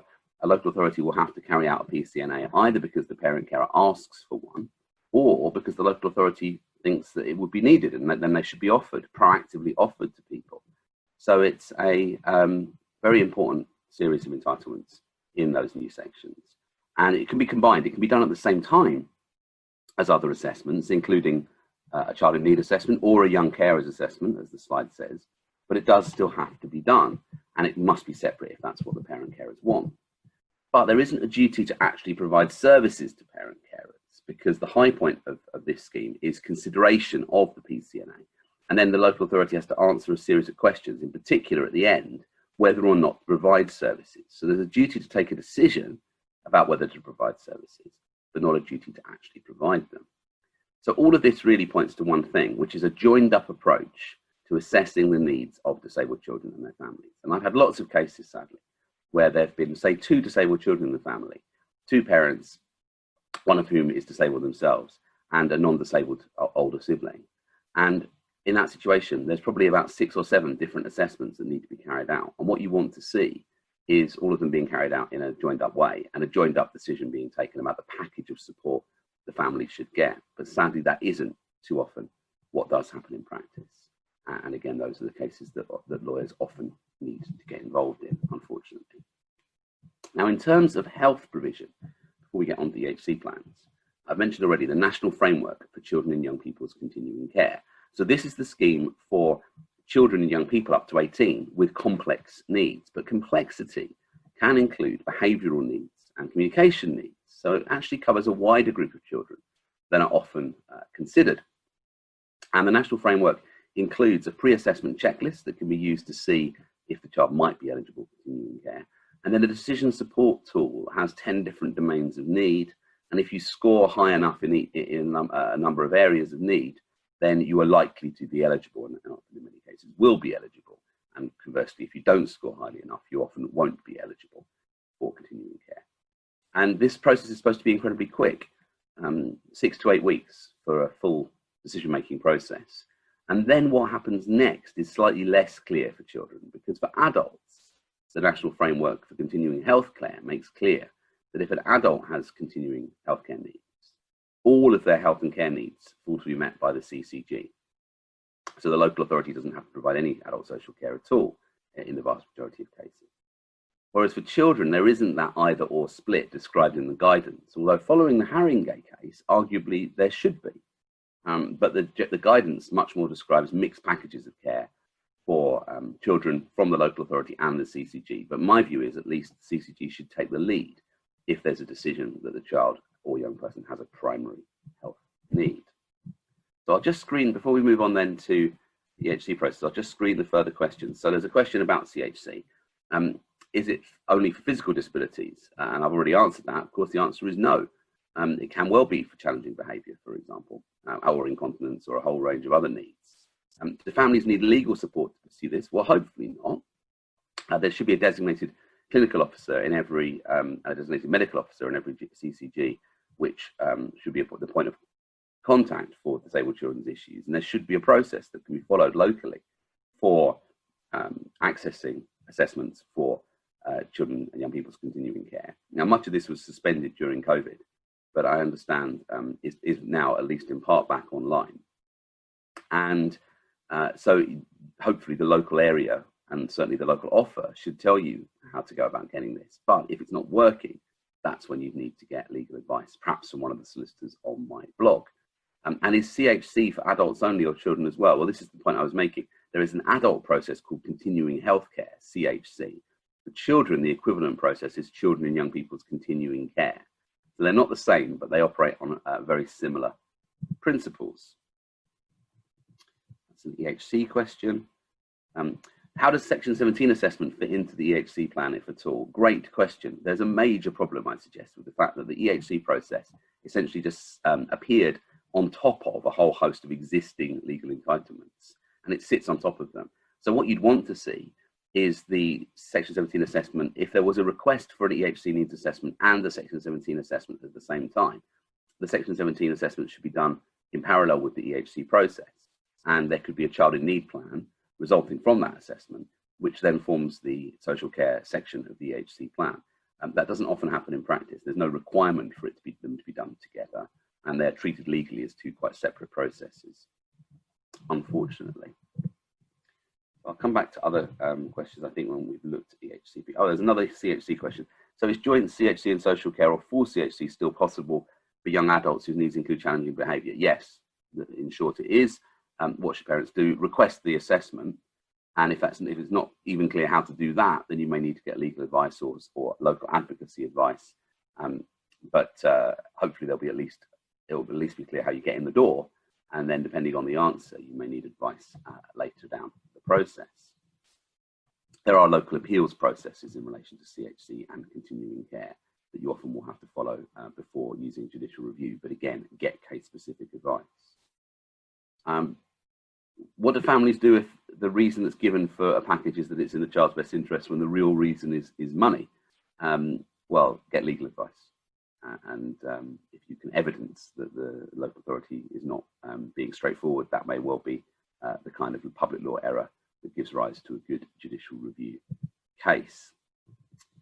Okay, so moving on then to look at the EHC process. And I deliberately come to this towards the end of the talk because it's very tempting, I think, for everyone to focus on EHCPs because they're the new thing, relatively speaking. But actually, they are only really relevant to those children and young people with significant special educational needs. And so therefore, that will be a minority of disabled children and young people. So they're not the only game in town. It's not the only way to get support. And it may not even be the most effective way. Primarily, EHC plans are still education-focused documents. They are statements of special educational needs with extra entitlements in terms of health and social care that have really been bolted on. But they're not a genuinely joined up process or a joined up document. And there are different entitlements across the different types of service. And that's perhaps unfortunate, but that's where it is. So in terms of the EHC needs assessment process, local authorities must carry out assessments if the child has or may have SEN, so that's a very low bar, and it may be necessary for special educational provision to be made for the child in accordance with an EHC plan, so essentially that they might need an EHC plan. So it's a pretty low bar at this point. And the vast majority of appeals by parents against refusals to assess succeed. And so it does seem that local authorities are operating too high a threshold for assessment, and that it is important that refusals to assess are challenged. Once the local authorities decided to assess or been ordered to assess by the tribunal, they then need to obtain all the advice and information that's specified in Regulation 6 of the SEND regulations. And that includes, in every case, input from an educational psychologist, and it also includes advice and information in relation to the child's social care needs. Now, what happens too often in my experience is that a request is sent by the local authority to its own social care team, and they write back and say the child isn't known to us. That's not, in my view, an effective discharge of the duties in Regulation 6, because the duty is to get, or at least seek, and you've got to do that rationally, advice and information about the child's needs, provision and outcomes. And that hasn't been done in the example I've just been given. And so it may be necessary in certain situations for an assessment to be either offered or to at least to be offered and carried out if that's what the family want. In other situations where the child is known to social care, of course, that information can just be provided. And in every case, these must be obtained. This information must be obtained unless the child, unless the parent or the young person agrees it's not needed. And why would they do that? And of course, that also then covers any evidence that the parents reasonably request the local authority to consider as well. Moving on then, the next question, of course, is, are they going to issue the EHC plan? So they've done the assessment, they've gathered the advice and information. The test is then, under Section 37, whether it is necessary for special educational provision to be made in accordance with an EHC plan. And so one of the factors is whether the provision required could reasonably be provided from the resources that are normally available to maintain schools. In other words, does the child need expensive provision, more than the notional £6,000 that's in schools' budgets? But that's not in any way a legal rule. That's just a question that needs to be asked. There might be another reason. For example, it may well be that the child is going to attend a special school. In that case, they need an EHC plan. Or it may be the provision is very intricate and complicated, and everyone agrees that it's appropriate for it to be set out in a legally binding document, even if it's not necessarily that expensive. So don't treat para 9.56 of the code as any kind of legal rule. Timescales. So the whole process of EHC needs assessment and plan development must take no more than 20 weeks, subject to these limited exceptions. That's the code at 9.40 reflected in the regulations. One of the questions I've been asked is, what about reviews? Now, I'm involved in a case against Devon County Council, which we're hoping to go to the Court of Appeal quite shortly, where we're looking at that, because at the moment there's a gap in the regulations which allows, on Devon's case, the local authority to take as long as they reasonably like to complete the annual review process. So it's not clear at the moment what the actual fixed time frame, if there is one, is for annual reviews. But for the production of the initial EHC plan, it's 20 weeks, and that's very clearly set out in the regulations and the code. Now, many people will know what EHC plans look like, but not everyone. And it is important to keep in mind that the regulations specify they must all have these sections in them. So section A is the aspirations section that's written by the family, not legally enforceable. And so I didn't put it on the slide for reasons of space. Sections B, C, and D are the different areas of need: education, health, and care. Section E, the outcomes section, is particularly important as children become young people and approach adulthood. Because one of the questions local authorities need to ask is, have the outcomes been achieved in terms of deciding whether or not to continue to maintain EHC plans? And so if the outcomes are vague and woolly, it's much easier for them to cease to maintain the plan. And so the tribunal doesn't have direct jurisdiction over the outcome section, but it is able to rewrite the outcome section if it thinks it's necessary to do so in consequence of amendments that it's ordering to section F, which we're about to look at. So it's worth raising out issues around outcomes in plan appeals as well. Now, section F then is the special educational provision section. And that's where we're going to include all the provisions necessary to meet the educational needs that are set out in section B, including things that would normally be health or social care, but which are deemed as educational under section 21, subsection 5, like therapy provision. Section G is the healthcare provision, so that's additional healthcare provision that disabled children need, which is not educational, which is not educating or training them. H1 and H2 is the social care provision, again, that isn't educating or training them. And H1 is for children under 18, anything that's required under the Chronically Sick and Disabled Persons Act, and H2 is everything else. So for a child, you want all the provision in H1 because that means it's legally enforceable. Section I is in the placement, the school or institution, assuming the child is attending one, and section J is any direct payment that is being made. So what's the point of all this? Well, the first of the points is section 42 of the Children and Families Act.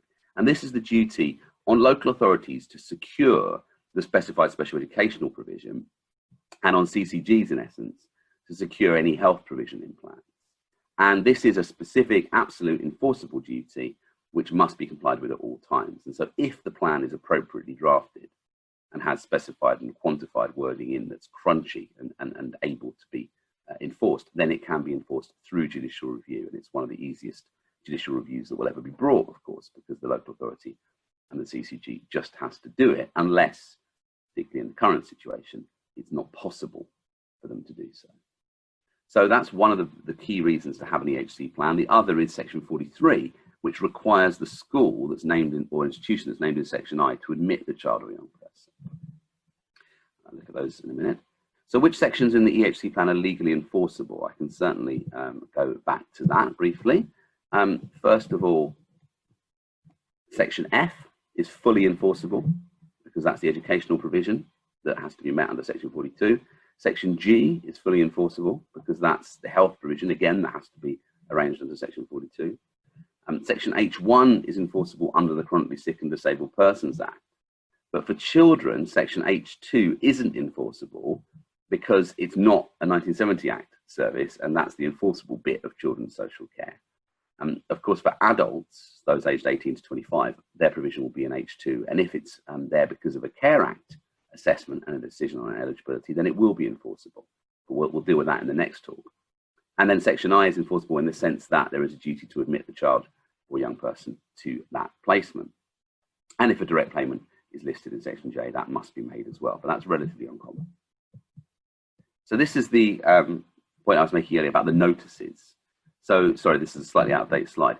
The Secretary of State made notices under the Coronavirus Act, which downgraded the section 42 duty in May, June, and July, until the 1st of August. And instead of being an absolute duty, it was then only a reasonable endeavours duty, which meant local authorities could not do things if it wasn't reasonably possible. That's gone. That's the key message. And so we are now back to the fully enforceable nature of the section 42 duty. And if anyone's being told, oh no, we don't have to do it because of coronavirus, that's now clearly and straightforwardly wrong. So what about school placements then? How do you get the school that you want named in section I of an EHC plan?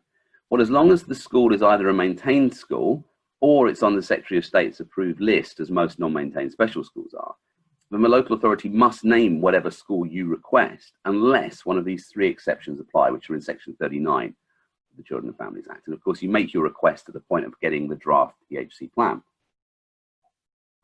So the first exception is that the school is itself unsuitable for the child or young person. Not likely to be relied on because it's unlikely you're asking for a school that's even arguably unsuitable, but it does happen from time to time.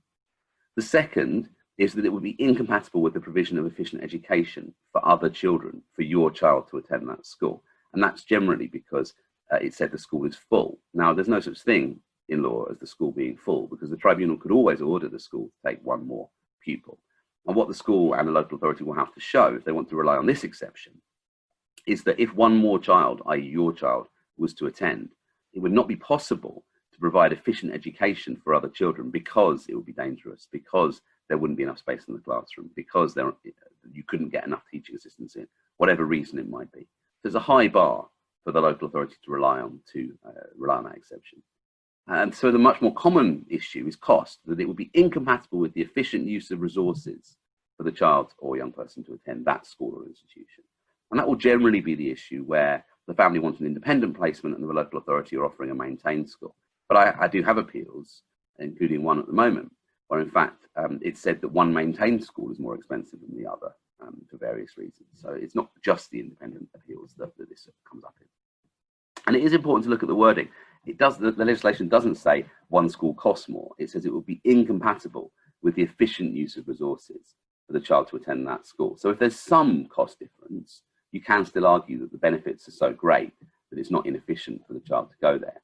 But certainly, as a very rough and ready figure, if the difference between the schools is say £10,000 or more, that argument is not going to work in the tribunal. And so you're having to instead show that the local authority's school is unsuitable, it can't meet the child's needs. And then, generally speaking, the tribunal will order the other school regardless of cost, because it's essential that the child is appropriately educated. So these are the most difficult kinds of appeals to the tribunal, without doubt. Parents may well be able to do a refusal to assess appeal or even a refusal to issue a plan appeal on their own or with limited support. But in my experience, parents very much do need support, whether it's from a lawyer or a specialist advisor, for an appeal against sections B, F, and I of the HC plan, which is what you will be doing if you're challenging the needs, the educational needs, the educational provision, and the placement. And whether that's from a barrister, a solicitor, or from an advice agency, what matters, of course, is the person is a genuine expert and genuinely specialist in these issues. Okay, so a question about TA support, which I think I'll take now. If the TA support is identified for a child in a mainstream school, could they support a child in close proximity instead of at the front of the classroom behind a screen? So again, this comes down to how specific is the provision in the HC plan, and can that provision be delivered? Now, if it would be obviously unsafe to do it in that precise way, and there's an alternative way of doing it that's at least reasonably good, that may well be sufficient. But again, these are all so fact specific, these cases, that individual advice will be needed. But a blanket rule that says, oh, we're only offering support from behind a screen at the front of the classroom because of COVID is very unlikely to be a good enough response if an EHC plan says the child should be supported by a one-to-one support worker who is located next to the child, for example. Although most plans probably won't say that because that was never an issue before. But again, individual advice will definitely be needed. A question about whether you can insist on input from a therapist who's employed privately in the EHC assessment process. Well, you can if you've paid for the private assessment or the private therapy report. You can insist on it being considered by the local authority as long as it's not completely unreasonable, because that's one of the requirements in the regulations. But you can't insist on the local authority commissioning their own reports. The general rule will be local authorities will provide those kind of expertise in-house or from a broadly commissioned service. But they are required to get the information. If they can't get it from anywhere else, they might agree to get it from a therapist who you've been previously employing. Can children be kept off school if they won't implement the EHC plan while they settle into the new COVID routine, maybe 2 to 3 weeks? I put it the other way around. Why won't they implement the EHC plan? They have to. The government has not made another notice. The Secretary of State has decided not to downgrade the duty in Section 42 and has said that children and young people are entitled to their full provision again. And so, no, I don't think children and young people should be just kept off school for 2 to 3 weeks. They're not getting the education to which they're entitled in that time. It may be that a pragmatic decision is taken between the parents and the school. But I'm very concerned about the idea that routinely our children are going to be kept off school because they haven't got round to working out how to provide the provision in COVID times. That's discriminatory, in my view. So I think there needs to be significant pushback against that, and again, potentially legal advice taken. Are social care needs assessed within a framework for EHCP needs assessments? No, what the EHCP regulations require is advice and information on the child's social care needs, any provision that's reasonably required to meet those needs, and the outcomes we're trying to achieve. So that's a very broad framework, but apart from that, it's up to local authorities how to do it. Of course, if they're doing a child in need assessment at the same time, then they're given a much more stringent guidance in working together to safeguard children.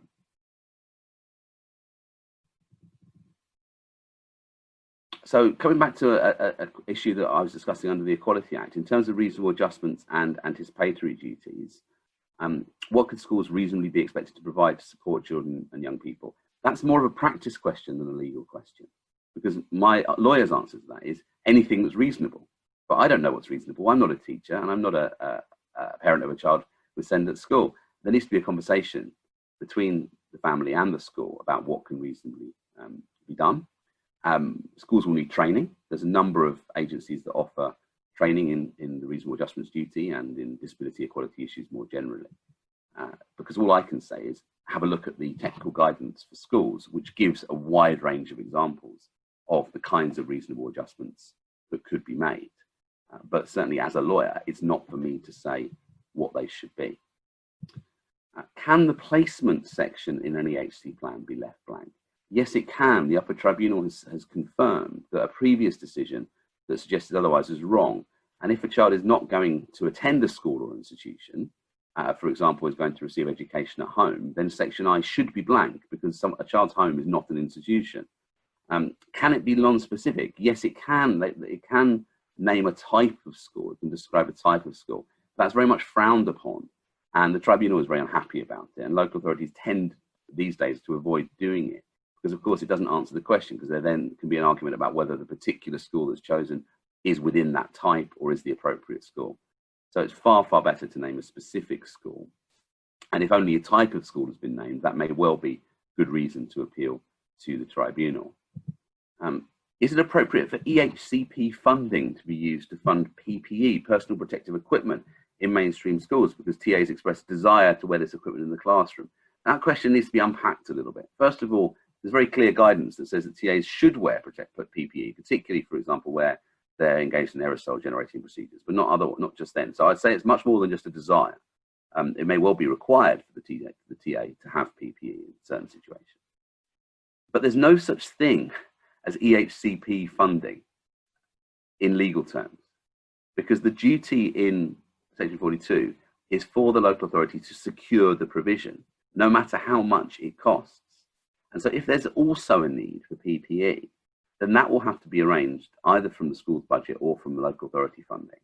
It shouldn't undermine the duty to secure the other provision that's in the EHC plan. So the short answer to the question is no, because there should be no such thing as EHCP funding. There should be funding allocated to secure the provision in the EHC plan, which presumably is 100% of that cost and no more.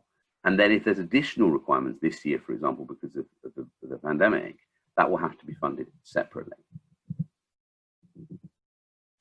Okay, so moving on then. Reviews and reassessments, obviously really important here, to focus on the fact that EHC plans will change every year, or at least should change. I've seen far too many cases where my client was 13 and the plan is still describing them as a primary age child. And that's obviously completely inappropriate and unlawful, because the point of the EHC plan is to provide an up-to-date description of the needs, the provision required to meet those needs and the outcomes that we're seeking. So it is essential that plans are reviewed annually. It is essential that they're updated. Sometimes I think parents feel, oh, look, we don't want an annual review because we might lose the provision. And I understand that concern. It may be a real concern. But equally, you can't let the plan get significantly out of date. And if the local authority does try to take provision away through the annual review process, then you can appeal to the tribunal. And while you appeal, the local authority needs to maintain the previous version of the plan in force, as I understand it. So I don't think it's possible to set in stone provision that you've managed to obtain in an EHC plan.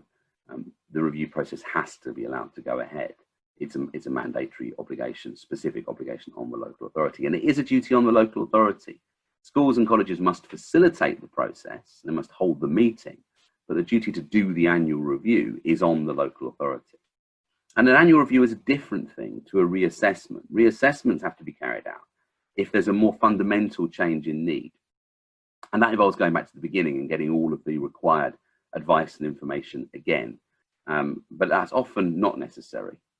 So it's only going to be rarely that a reassessment will be required. If the child already has an EHC plan, the annual review process is likely to be the effective way of keeping it up to date. The local offer. So again, coming back to a theme of the talk, which is that the vast majority of children and young people would have EHC plans. The local offer was intended in the Children and Families Act to be the way in which all children and young people could benefit from this new scheme. It's a requirement to publish information about provision that's expected to be available for all children and young people with SEND, both within and outside the local authority's area, and a requirement to consult and publish comments about the local offer at least annually. And that's really powerful, I think. If there's an inadequate area of provision in your local area, use the local offer comments facility to require the local authority to consider whether more needs to be done, particularly for where there is a sufficiency duty, like, for example, in relation to short breaks. If people are saying there's not enough residential short breaks, there's not enough short breaks for older teenagers, that will make the local authority, as a matter of law, look again at whether more needs to be done in that area. So I'm now going to just briefly touch on issues that I'm going to cover in the talk next week, I think it is, on the 18 to 25 age groups. And then I'll turn back to some other questions that have been asked. So in terms of mental capacity issues, there's an assumption, I think, for children that parents can make all the decisions for them. That assumption isn't right. And we have a chapter on decision making in our legal handbook. It's not actually even right for those who are children, i.e. under the age of 16, because if a child is Gillick competent, which comes from an old case about access to contraception, then they can make decisions for themselves in certain areas as well. And that will be a child of any age, certainly 13, 14-year-olds who are typically developing or who don't have any kind of intellectual impairment. Once the child hits 16, though, the picture is completely different because they are then within the scope of the Mental Capacity Act from 2005. And in almost all respects, the Act applies to 16 and 17-year-olds as it does to adults.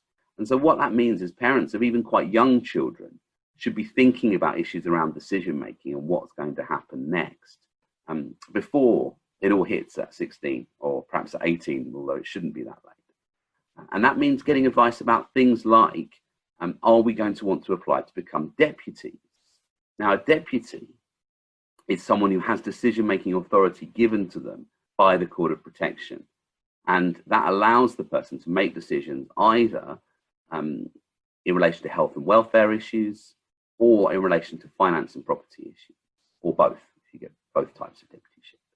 And the court is fairly reluctant to make those orders, but it can and will make them if there's good reason, particularly willing to do so in terms of finances, but also health and welfare. And it's something people should get advice on well before, I'd suggest, the young person turns 16. It's not a way, though, to get the upper hand on the local authority, because deputies are only able to make the same decision that the person themselves could make if they had capacity. So you can't, as a deputy, require the local authority to do something that they're not willing to do. You can only choose between available options in the same way as the person themselves could. So it's not a trump card, but it can be a very important protection for disabled young people, and so it's worth exploring. So I'm going to cover much more fully the Mental Capacity Act and adult social care issues in the next talk. Let me go back to the questions now and see what else I'm going to be able to pick out from a large number of questions that have come in. There was a very early question about risk assessments. So this was a concept that was created during the pandemic, which was requiring schools to do a risk assessment to decide whether a child or young person with an EHC plan was going to be safer at home or at school, essentially. And if the answer was they would be at least as safe at school, they should go to school. But if they were going to be safer at home, then they were to be educated at home. Now, of course, that's all changed again because there's no concept anymore of shielding, because all children and young people are expected to be back in education. So formally speaking, there should be no risk assessment barriers put in place to children and young people attending school. but it is, of course, still appropriate for an assessment of risk to be carried out and for any identified risks to be mitigated and dealt with. And there may still be, in some cases, particularly if there's medical evidence, the opportunity for children to remain at home with additional support from the local authority because it isn't safe for them to go to school. But that will be relatively rare. So if children are being kept out of school because of an assessment of risk, that may well result in disability discrimination. And that's where particular advice will be needed. A very interesting question about data protection issues, essentially. But it's rather specific about a school where the technology was subject to a cyber attack during the summer. Should they have had backups or paper copies? I think that's probably beyond the scope of my expertise and beyond the scope of this talk, but it might be worth talking to the Information Commissioner about. A question at 1022, which is very concerning about the annual review process, but I'm afraid too specific for me to answer. What I will say, though, in more general terms about annual reviews, is it's far too common for local authorities to pass the buck entirely onto the school or college and not to engage at all. And there's an expectation in the code of practice that local authorities will actually attend annual review meetings. But even if they don't attend, they still need to engage with the paperwork properly because it's their annual review of their EHC plan. And it's their decision ultimately as to whether the plan should be amended. And when they make that decision, that triggers a right of appeal to the tribunal for parents. So it's very important the process isn't delayed because it frustrates the parent's ability to appeal to the tribunal. So very, very important that parents get advice, young people get advice to challenge any kind of significant delay in the annual review process. And watch this space as to what happens with the Devon case. I'll certainly tweet about that in due course. Very similar point raised here about young people who are moving into adulthood where there hasn't been any work on annual review processes on that kind of transition and the EHC plan isn't specified or quantified. Well, the short answer is you need to appeal to the tribunal in that situation to get the plan specified and quantified and to get the focus that's needed on preparation for adulthood. And a very sad question, which is what should a young adult who do if their EHCP has remained unchanged for a decade? Well, firstly, that must be impossible because we haven't had an EHC plan for a decade. But it's very concerning if we've had, if there are cases where EHC plans are years and years out of date, and that must be challenged by way of judicial review in order to trigger a decision that can then be appealed to the tribunal, potentially. You might have to at least threaten judicial review just to get an appealable decision out of the local authority.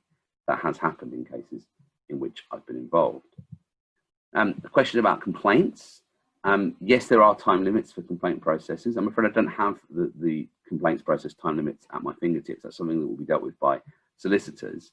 Of course, as well as the complaints process within schools, there is also the opportunity to go to the Ombudsman, and certainly in terms of local authority failings. And that is something that runs alongside the entitlement to bring judicial review claims. And again, advice will be needed as to whether your kind of issue is one that's ripe for judicial review or if actually it's more of a complaint. And really the kinds of things that judicial review is appropriate for are serious and urgent ongoing problems and or policy level issues that affect a large number of people. If it's a historic complaint and it's only about an individual, then that's almost certainly something for the complaints process, or possibly a damages claim, for example, in the county court under the Human Rights Act, but funding those can be very difficult. So again, advice will be needed. I'm afraid that question at 1025 is too specific for me to answer. Did the government follow through with funding for tutors to help send students catch up? I'm not quite sure where we are on this. I know there was concern at one point that the catch-up funding wasn't going to be available for SEND students, but I'm afraid, again, as a policy issue, that's not something that I'm completely on top of. It's a good example, though, of the government going above and beyond the minimum legal requirements.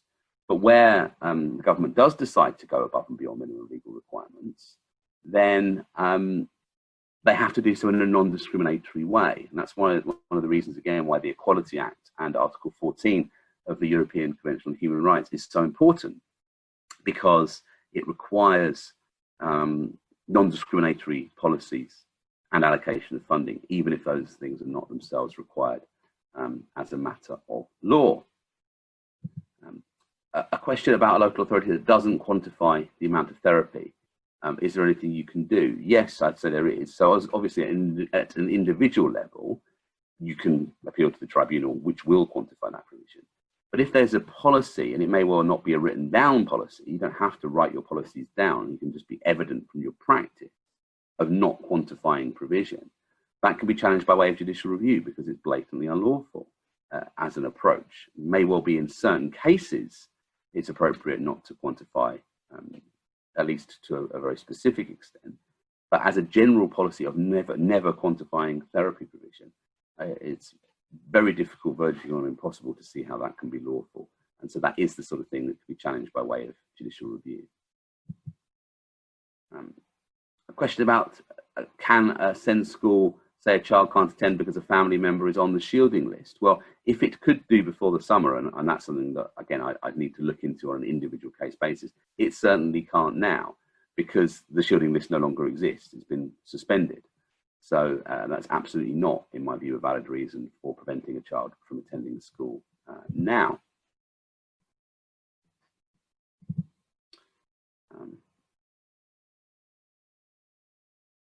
Suggestion that there's a plan to stop doctors who look after disabled children from providing medical advice. Well, I haven't seen any evidence of that. But if there was either a local or national policy in that regard, then yes, it absolutely could be challenged. And the challenge to that would be by way of judicial review. A really helpful question about social care and transport. Now, one of the things that the Currently Sick and Disabled Persons Act requires is the local authority to provide transport to social care activities. So there's a specific duty to provide transport to get to, for example, a short break service. And that's often ignored, and parents are told, well, you've got to get your child there. And that's obviously wrong. And so if in the question that's being given, example that's being given, the child can't attend provision because of the distance from home, then transport may well need to be provided. And if it won't be, then again, individual advice will be needed. A question about whether a school can stop you from complaining to the governors. Very difficult to see how they can stop that.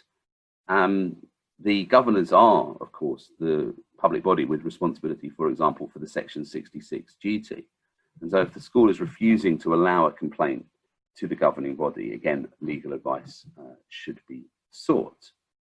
I think I've answered the question about what to do if there's nothing being done around transition to adulthood, appeal the EHC plan in the first instance. The question about supported living, again, please come back if you can to the next webinar or listen in afterwards, because I'm going to cover those kinds of issues then. I'm focusing more on support for those aged 0 to 17 at the moment. But a relevant question that people will want to know the answer to is about whether it's uncommon for EHC plans to continue up to 25. I'd say it's relatively uncommon, but of course there's no legal reason why that should be so. It's just that local authorities will often say that after 2 or 3 years of provision, well, that's job done. You know, we've now met the outcomes, and that's a reasonable level of provision. But that may well not be lawful, and so decisions to cease to maintain EHC plans before the young person turns 25 can and should be appealed. And the case law is quite helpful, really, in identifying that there's no requirement for evidence that the child's going to obtain academic qualifications or anything like that. If they're still benefiting from education and if there are still outcomes that can be achieved, then generally speaking, the EHC plan should continue. A very interesting question. Could a school make children, not even parents, sign new home school agreements for the pandemic, which expects them to take responsibility before they're allowed to return to school? Well, that seems to me to be a textbook case of something that may well be indirectly discriminatory, because if every child's being made to sign this kind of agreement, but the neurotypical children are able to understand it and follow it, and those who are not neurotypical can't, that could well be indirectly discriminatory and unlawful. So I would strongly suggest pushing back against that. Certainly children who don't understand what they're being asked to sign makes a mockery of the whole thing, doesn't it? So I think it's very important that we don't just go along with that. And if children are being put in that position, then the families should try and get legal advice. I think I've answered the question about social care and transport that was asked at 11:40.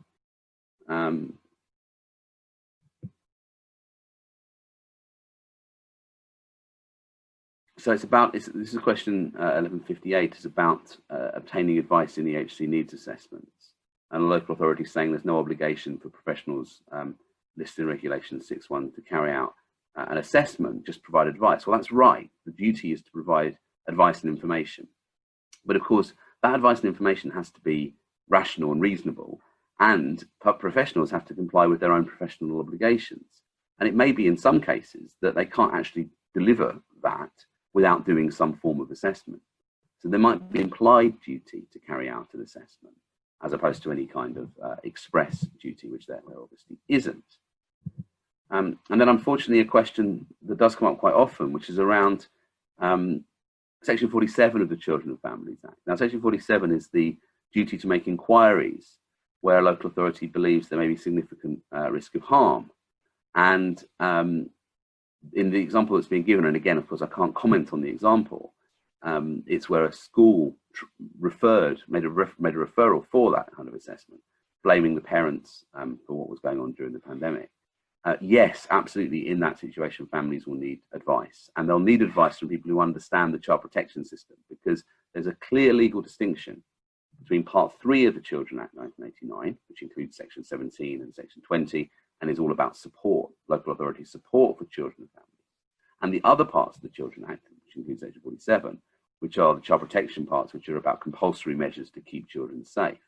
And if you're being told that the local authority is going down that route, Section 47 route, then you'll need very quick and expert advice in terms of protecting the family, protecting the parents in that situation. Unfortunately, I've seen cases where requests for support under Section 17 have then turned into child protection investigations under Section 47 and been involved in judicial reviews challenging that, none of which have ever made it to court, of course. So yes, there is a real concern that sometimes local authorities don't seem to understand that they have separate obligations to support disabled children in need and their families under Part 3 of the Act, and that it's not all just about child protection under Part 4, for example. Part of the confusion, I think, comes from the fact that we have one set of statutory guidance now, which is working together to safeguard children, which is about both children in need and children at risk. And so there does tend to be a suggestion that there's a spectrum from need to risk, which isn't necessarily right for disabled children, because disabled children can just be children in need as a result of their own impairments, nothing to do with any inadequacy in the parenting, of course. And that isn't properly, I'd suggest, taken into account always in the system. And so that's a real problem, I think, in terms of having disabled children as a category of children in need, when the whole focus of children's social care has moved from supporting children and families to child protection, mainly as a result of cuts and inadequate resourcing. An interesting question that's coming at 12:05 about accessing health advice and information. And so a paediatrician saying, because of their expertise, they can't say, for example, that an occupational therapy assessment would be required. Well, that seems fair in many ways. And so in that context, it may well be appropriate for the local authority to get more than one source of advice and information in terms of health needs. Again, bearing in mind that under the common law, everything that's done here has to be governed by rationality. They must act reasonably. Or if a parent has access to that kind of information, they can request that the local authority take it into account. But that's definitely a kind of case where advice will be needed. A very interesting question about mediation. So one of the things I haven't mentioned so far is that if you want to appeal to the tribunal in relation to most of the kinds of decisions that you can appeal, you are required to consider mediation first. You don't have to actually go through mediation, but you're required to get a mediation certificate and file that with your appeal. Now, I am skeptical about mediation in the Sept context. Mediation works very well, I think, when you have a quality of arms between two parties to litigation. So certainly in commercial litigation, it may well make sense for people to mediate and try and resolve the dispute without incurring all the costs of going to the High Court and employing expensive QCs and so on. But here we're dealing with children's fundamental entitlements, their human right to education, their entitlement to appropriate provision. And my concern about mediation is the idea that parents may be expected to mediate away things that their child is actually entitled to as a way of resolving the dispute. So in mediation, you've got evidence that says your child needs 1 hour a week of speech and language therapy. The HC plan says 1 hour a month, and the local authority says, well, let's do a deal. Let's agree 1 hour every 2 weeks. And you might think, well, okay, I'll take that. That's pragmatic. But actually, if you go to the tribunal, they may well order 1 hour a week if that's what the evidence says. So why should parents compromise if they have evidence that supports their claim that a more significant provision is needed? Why shouldn't they just go to the tribunal and get that? Because why should their children miss out of a desire to avoid these kinds of disputes?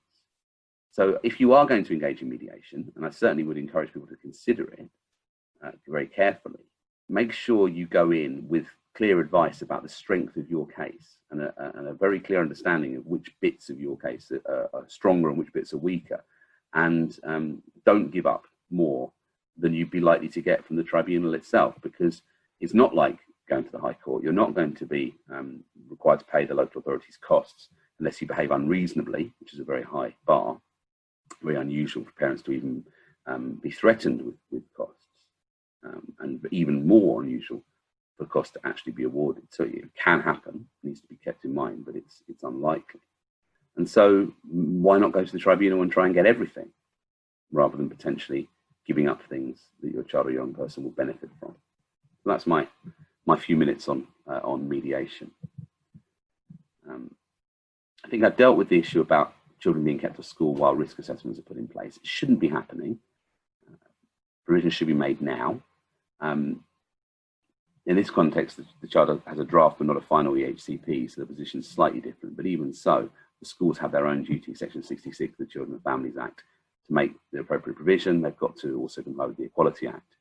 So I would push back quite hard against that. The question about the value of commissioning your own social care assessments. So one of the things I should have mentioned is that if you're going to the tribunal, it's vital that you have evidence that supports your case. And I would strongly say that if you've only got a limited amount of funding and you have to choose between commissioning an independent educational psychologist and paying for a lawyer, go for the educational psychologist, because lawyers can't do anything without good quality evidence in the tribunal. So that's certainly very, very important in terms of traditional kind of tribunal appeals around education. Is it worth commissioning independent social care reports? Well, possibly.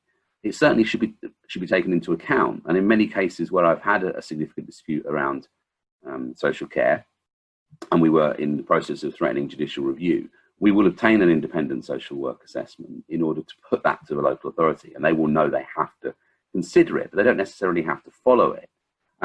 Might it cause difficulties with the local authority? That's what the question I'm being asked. Well, yes, it might. But equally, if you think that you're not getting enough support and you can access, either through legal aid or otherwise, an independent social care assessment, it may well be the right thing to do. So it's certainly something to consider. But again, as with everything I'm saying, get individual advice about in your own particular case. Oh, and then a very sad but unfortunately not uncommon issue raised, the final ones that we've got on the list so far. Is it reasonable for health professionals like doctors to say your child has learning disability or autism and there's not much we can do because of their diagnosis as a reason for not then investigating health concerns? Absolutely not. There's a massive problem with discrimination in health services in relation to disabled people and people with learning disabilities and autistic people. In particular, we know life expectancy for that group is much lower than it should be. There's so many scandals in this area. So absolutely, if those kinds of answers are given by health professionals, there needs to be very strong pushback and legal advice will be needed, and potentially a discrimination claim or another kind of claim for judicial review will be required.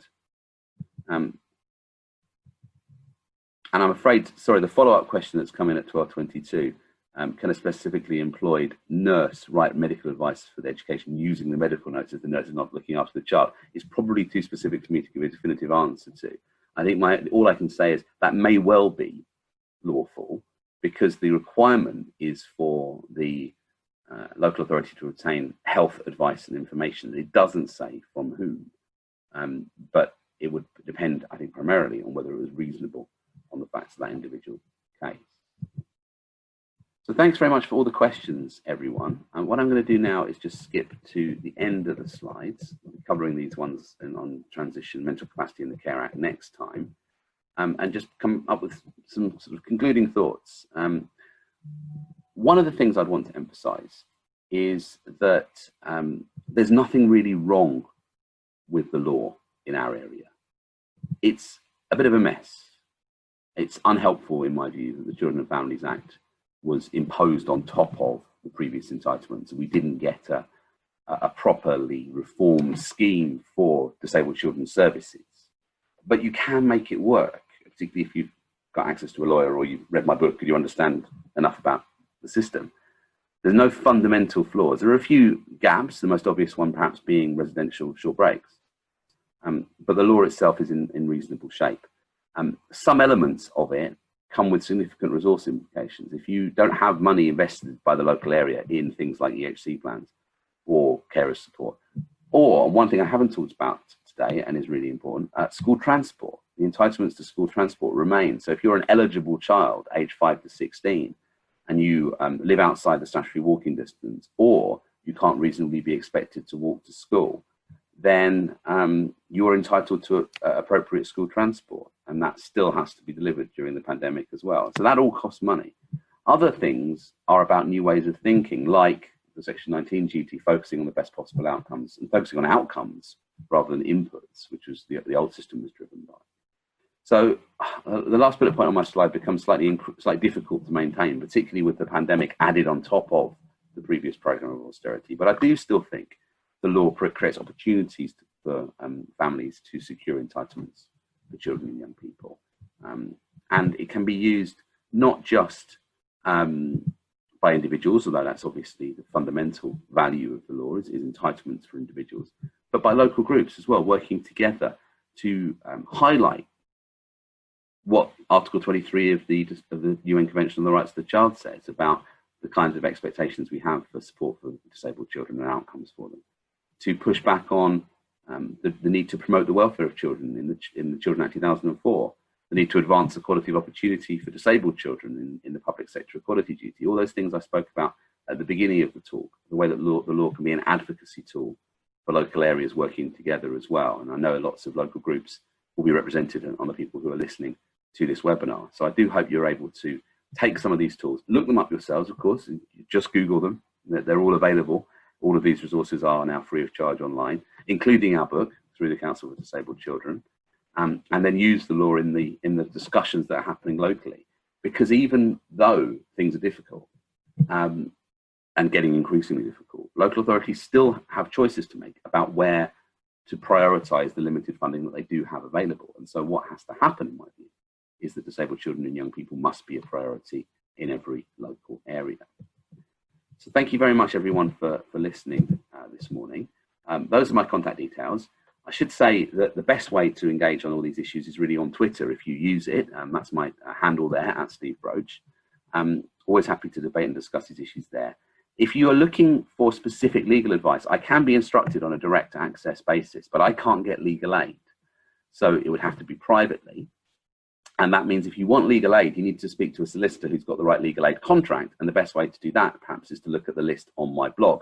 So search Rights and Reality, all one word, solicitors. You've got the blog address there. But if you just search Rights and Reality solicitors, that will take you straight to the relevant page.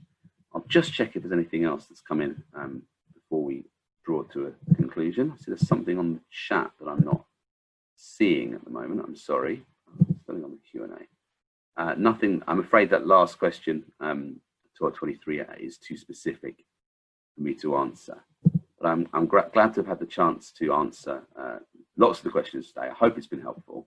The book, again, is Disabled Children, a Legal Handbook, available from all good bookshops and from the Legal Action Group and from the Council for Disabled Children, free of charge online, the core chapters at least. And I've got the Q&A, the chat has just appeared on my screen. Good. I'm glad people were finding it helpful. And if you're interested in the issues that affect the older group, of course, all of our, or at least most, we hope, of our disabled children will become disabled young people and then disabled adults, then please do join us again for the second of the webinars, when we'll be looking at this very thorny question around transition from children's services and children's law to adult law and services. And I would suggest that that's going to be relevant for anyone, even children in the early teens, because it's complex, and getting to grips with what's coming is, to the extent that people have capacity to do so, I would say is going to be very valuable. So thank you very much for everyone joining today. I hope it has been useful, and I hope to see many of you again next time.